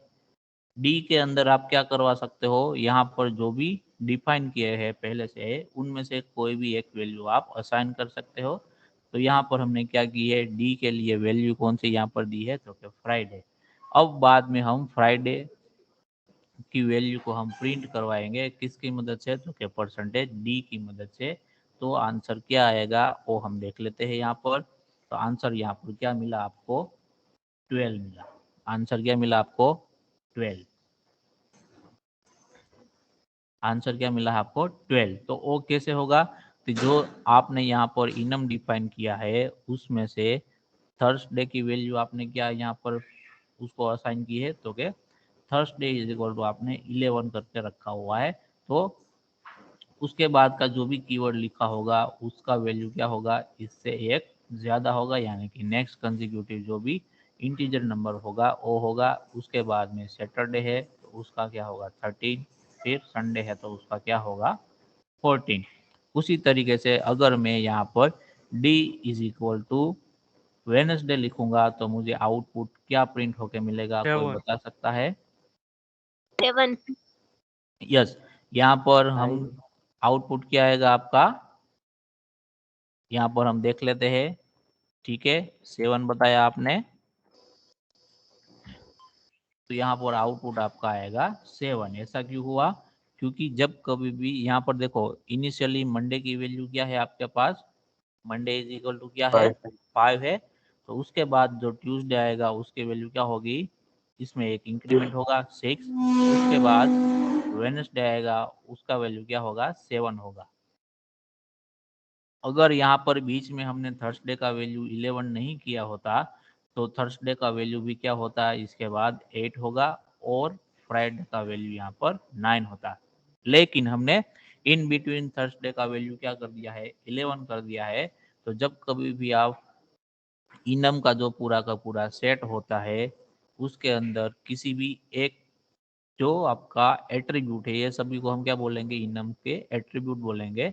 एट्रीब्यूट्स को कोई भी वैल्यू आप असाइन करते हो तो जब तक दूसरी वैल्यू असाइन नहीं होती है तब तक जो नेक्स्ट एट्रीब्यूट होते हैं सीक्वेंस में, उनमें वैल्यू एक से क्या हो जाती है, वहाँ पर इंक्रीमेंट होके आपको मिलती है। इन बिटवीन कहीं पर भी आप एट्रीब्यूट की वैल्यू चेंज करते हो तो वहां से जो भी वैल्यू मिली है एट्रीब्यूट को उसको कंसीडर करके उसके बाद के जितने भी एट्रीब्यूट है उसकी वैल्यू क्या हो जाएगी, जो भी चेंज किया है उसमें एक इंक्रीमेंट होके उसको असाइन हो जाएगा, जो कि आपको यहाँ पर आउटपुट में दिख रहा है।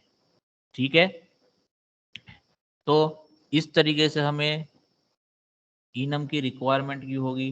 कोई बता सकता है कहाँ पर हम इसका इस्तेमाल कर सकते हैं? ये डेज के लिए हमने क्रिएट किया, इसी तरीके से आप मंथ के लिए भी क्या कर सकते हो, इनम क्रिएट कर सकते हो। तो उसमें हम क्या लिखेंगे, जनवरी, फरवरी, मार्च अप टू दिसंबर। ठीक है, तो इस इनम क्रिएट करने की मेन रीजन क्या है कि जब कभी भी आप प्रोग्रामिंग कर रहे होते हो तब आपको डेज और मंथ को वैल्यू को आपको इंटीजर के फॉर्म में आपको क्या करना है, एक्सेस करना होता है। तब आप वहां पर क्या कर सकते हो, डायरेक्टली ये जो आपका डेज है उसका नाम लिख सकते हो या फिर मंथ का नाम लिख सकते हो।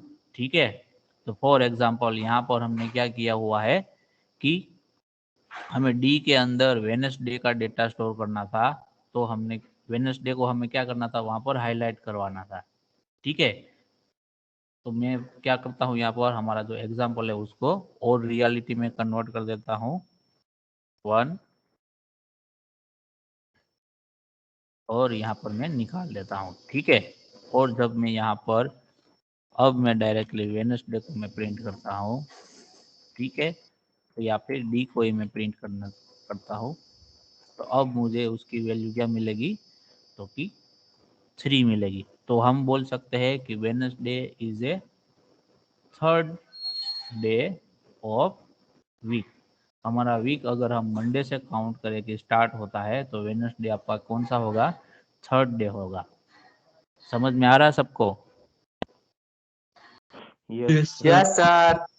तो जब कभी भी आप डेज के हिसाब से कोई भी प्रोग्राम बनाओ कि आपका डे हो या वो वेडनेसडे हो, तब आपको कोई भी एक्टिविटी परफॉर्म करनी है तो आप उसके लिए क्या कर सकते हो, इनम क्रिएट कर सकते हो। और जब आप डेज की वैल्यू फॉर एग्जांपल किसी भी वेरिएबल के अंदर स्टोर करवाते हो, फॉर एग्जांपल एक्स, उसके बाद में आप क्या कर सकते हो कि एक्स इज इक्वल टू 3 होगा, यानी कि हमारा डे वेडनेसडे होगा। तब आपको कोई भी चीज़ है वो एग्जीक्यूट करवानी है तो वहाँ पर आप इस्तेमाल कर सकते हो। सेम वे में अगर आपने इनम बनाया है मंथ के लिए, ठीक है, तो उसमें जनवरी, फरवरी, मार्च इस तरीके से होगा।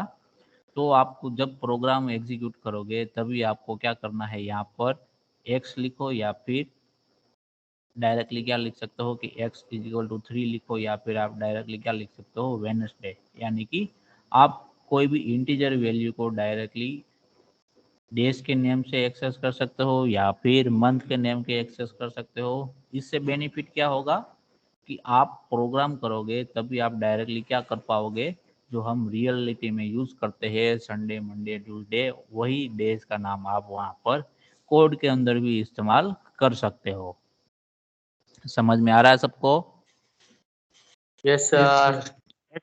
तो ये था सिंपल आपका इनम का इस्तेमाल था। ये भी क्या हो गया, वन टाइप ऑफ आपका यूजर डिफाइंड डेटा टाइप है। ठीक है, तो आज के सेशन में किसी को कोई भी डाउट हो रहा हो यहाँ तक तो बताओ। सर अगर ट्यूसडे की वैल्यू 1 है और मंडे की वैल्यू कुछ भी नहीं है तो मंडे की वैल्यू ट्यूसडे के एक माइनस करके आएगी ना? देख लेते हैं हम। ठीक है, आपका जो भी पॉइंट है वो वैलिड है। यहाँ पर मैं ट्यूसडे की वैल्यू क्या कर देता हूँ, 1 कर देता हूँ। ठीक है, और आपको मंडे की वैल्यू प्रिंट करनी है, राइट? तो हम मंडे प्रिंट करवाएंगे तो मंडे का वैल्यू क्या होगा, 0 होगा। अगर हम ट्यूसडे का वैल्यू कुछ भी नहीं रखते हैं और किसी को कोई भी वैल्यू नहीं देती है तो बाय डिफ़ॉल्ट वो वैल्यू कहाँ से स्टार्ट करेगा, 0 से स्टार्ट करेगा। उसी हिसाब से हमारा जो वेडनेसडे है उसका वैल्यू क्या होना चाहिए, तो के उसका वैल्यू हमें 2 मिलना चाहिए। ठीक है, तो बाय डिफ़ॉल्ट 0, 1, 2, 3, 4, 5, 6, तो वेडनेसडे को हमने प्रिंट करवाया है तो उसका वैल्यू हमें 2 मिल रहा है। अगर आप कुछ भी नहीं देते हो तो बाय डिफॉल्ट कहाँ से स्टार्ट होगा, आपका 0 से स्टार्ट होगा। ठीक है, और सर संडे संडे को 1 करें और वेडनेसडे को प्रिंट करें तो माइनस में जवाब आएगा। संडे को क्या 2 ही करेंगे, आएगा। 1 वैल्यू देंगे और वेडनेसडे को प्रिंट करेंगे तो माइनस में वैल्यू आएगी। नहीं माइनस में नहीं आएगा। क्यों, आपको दिखा देता हूँ अगेन वापस से एग्जीक्यूट करके। तो वापस से आपको वैल्यू क्यों मिली, 2 ही मिली। ठीक है, ऐसा क्यों हुआ, क्योंकि वो स्टार्ट कहाँ से करेगा, कंपाइलर आपका जो इनम है उसको रीड करने को लेफ्ट से राइट रीड करते हुए जाएगा। जब तक उसको किसी भी एट्रीब्यूट के लिए वैल्यू असाइनमेंट नहीं मिलेगा तो वो क्या करेगा, डिफॉल्ट कंसीडर करेगा। और डिफॉल्ट क्या है, 0 है। तो मंडे को 0 मिलेगा, ट्यूसडे को 1, इसको 2, 3, 4, 5। जैसे ही संडे रीड करेगा तो उसको उसकी वैल्यू मिलेगी कौन सी, तो कि 1। तो संडे के लिए वो वैल्यू क्या कर देगा, 1 असाइन कर देगा। अगर संडे के बाद में कोई भी एट्रीब्यूट होता तो उसकी वैल्यू वापस से 2 से स्टार्ट होती, उसके बाद जो होता 3 होता, उसके बाद जो होता वो 4 होता। इस तरीके से होता। यहाँ पर हम राइट से रीड नहीं कर रहे हैं, ठीक है, लेफ्ट से रीड करें तो ये संडे की वैल्यू 1 है वो पता कब चलेगा, कि जब इसने पहले के सारे की वैल्यू उसने ऑलरेडी कंसीडर कर ली है, उसके बाद उसको पता चलेगा कि ये तो 1 है। तो वो वहां से उसको 1 कर देगा और वापस से आगे जाएगा और उसमें एक एक को क्या करता जाएगा, वहां पर इंक्रीमेंट करता जाएगा। समझ में आ रहा है सबको। Yes, yes sir. सर। तो इस तरीके से काम होगा आपका। ओके, किसी को डाउट और इसमें है? No, sir. Okay, no. तो अब जो हमारा स्ट्रक्चर का जो पूरा कंसेप्ट पूरा हो गया है तो उसका प्रैक्टिकल है 22 नंबर का, तो उसके बारे में हम डिस्कस कर लेते हैं। ठीक है, तो फर्स्ट प्रैक्टिकल क्या है आपका यहाँ पर, तो कि आपको एक स्ट्रक्चर यहाँ पर पहले तो डिक्लेयर करना है, डिफाइन करना है। उसके बाद स्ट्रक्चर का वेरिएबल डिक्लेयर करना है, उसकी वेरिएबल की वैल्यू को इनिशियलाइज करवाना है। स्ट्रक्चर के जो भी मेंबर वेरिएबल हो उन सभी की वैल्यू इनिशियलाइज करने के बाद उसको आपको डिस्प्ले करवाना है। डिस्प्ले क्या करवाना है, साइज ऑफ वेरिएबल। ठीक है, यानी कि आपका s1 नाम का जो स्ट्रक्चर का वेरिएबल होगा उसकी वैल्यू आपको क्या करनी है, यहाँ पर सॉरी उसका मेमोरी में कितना साइज एलोकेट हुआ है वो आपको यहाँ पर क्या करना है, आउटपुट में दिखाना है। ठीक है, उसके बाद 22 में क्या करना है कि आपको एक प्रोग्राम बनाना है। उसके अंदर आपको एक स्ट्रक्चर डिक्लेयर करना है, यानी कि डिफाइन करना है कि जिसके अंदर क्या होगा, स्ट्रक्चर का नाम structure which contain following 3 data for 3 employee। ठीक है, यानी कि 3 वेरिएबल होंगे आपके, 3 एम्प्लॉय है और हर एक के अंदर कौन सा डेटा होना चाहिए, तो कि एम्प्लॉय कोड होना चाहिए, जिसका डेटा टाइप यहाँ पर कौन सा कंसीडर किया है आपने प्रोग्राम में, आपको क्या बोला गया कि एम्प्लॉय कोड है उसका डेटा टाइप कैरेक्टर होना चाहिए।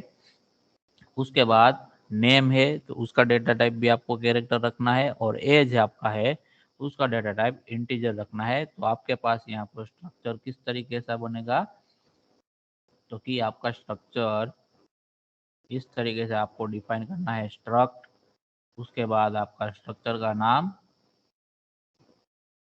एम्प्लॉय, उसके अंदर मेंबर वेरिएबल कौन से होंगे, 3 होंगे। तो कि पहला कौन सा होगा, एम्प्लॉय कोड, जिसका डेटा टाइप आपको कैरेक्टर रखना है, तो फॉर एग्जांपल ई कोड, और उसका साइज फॉर एग्जांपल आपने 10 रखा हुआ है। दूसरा कौन सा है, तो कि एम्प्लॉय नेम, तो कि ई नेम, उसका साइज फॉर एग्जांपल आपने 30 रखा है। और तीसरा आपका एज है तो ई अंडरस्कोर सॉरी ई एज, या फिर डायरेक्टली एज आप लिख सकते हो। ठीक है, तो ये उसका हो गया। तो इस तरीके से आपको स्ट्रक्चर पहले डिफाइन करना है। उसके बाद में क्या करना है, आपको 3 एम्प्लॉय के डेटा को आपको स्टोर करना है। यानी कि आपको ये जो एम्प्लॉय वाला स्ट्रक्चर बनाया उसके लिए आपको 3 अलग अलग वेरिएबल की रिक्वायरमेंट होगी। हर एक वेरिएबल में के अंदर किसी एक एम्प्लॉय का डेटा आप स्टोर कर पाओगे। तो E1, E2, E3 इस तरीके से करोगे। और जो आपको यहाँ पर एम्प्लॉय कोड दिया गया है कौन सा इस्तेमाल करना है, तो कि employ code to be stored in this structure are E01, E02 and E03। तो कि एम्प्लॉय 1 है कोई भी, उसका एम्प्लॉय कोड क्या होगा, तो कि E01 2 नंबर का उसका E02, 3 नंबर का है उसका E03। तो इस तरीके से आपको स्ट्रक्चर के अंदर डेटा स्टोर करना है।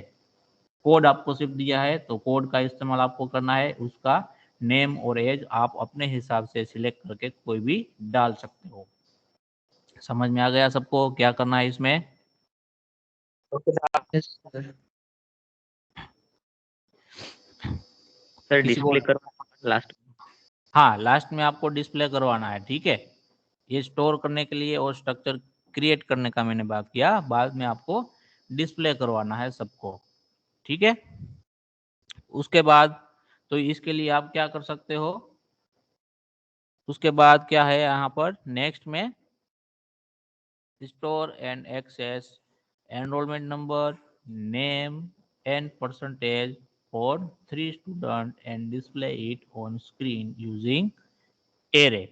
तो यहाँ पर जो आपको बोला गया है उसमें क्या बोला गया है कि आपको एरे क्रिएट करना है और आपका जो स्ट्रक्चर होगा उसमें क्या होगा, स्टूडेंट का डेटा स्टोर करना है। तो स्टूडेंट में कौन कौन सा डेटा स्टोर करना है, तो enrolment number, name and percentage, ये 3 चीजें आपको स्ट्रक्चर के जरिए वेरिएबल के अंदर स्टोर करवाना है। बाद में क्या करना है, 3 स्टूडेंट का डेटा ऐसा स्टोर करना है तो आपको उसके लिए एरे को क्रिएट करना है। यहाँ पर पहला जो प्रोग्राम था उसमें आपको एरे क्रिएट करने के लिए नहीं बोला था, उसमें आप सिंपल वे की तरह से कर सकते हो।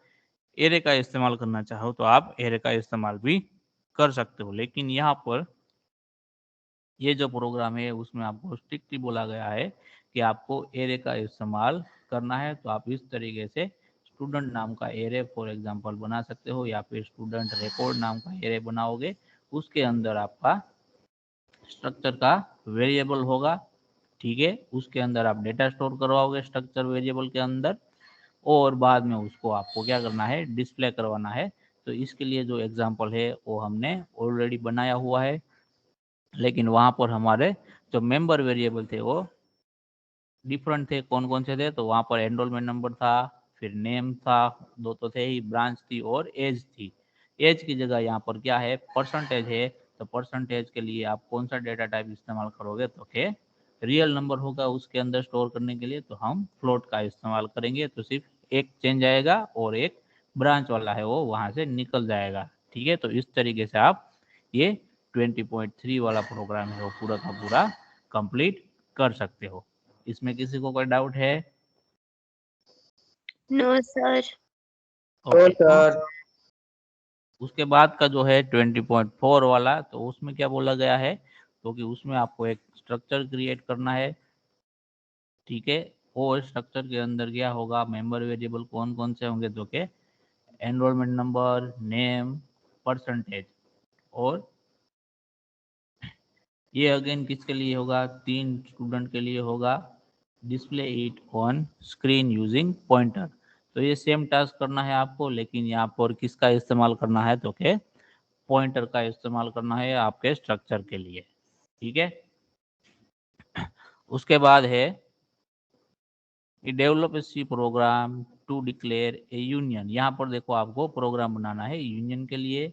उसके अंदर क्या होगा, डेटा होगा, एम्प्लॉय का होगा डेटा, और यहाँ पर एक ही एम्प्लॉय का डेटा आपको स्टोर करवाना है, ठीक है। और उसके मेंबर वेरिएबल कौन से होंगे, तो कि employ code, employ name and उसका एज, जो कि पहले वाला जो यहाँ पर 22.2 वाला जो प्रोग्राम था उसके अंदर था वही है, लेकिन वहाँ पर हमने स्ट्रक्चर बनाया था, यहाँ पर हम यूनियन बनाएंगे।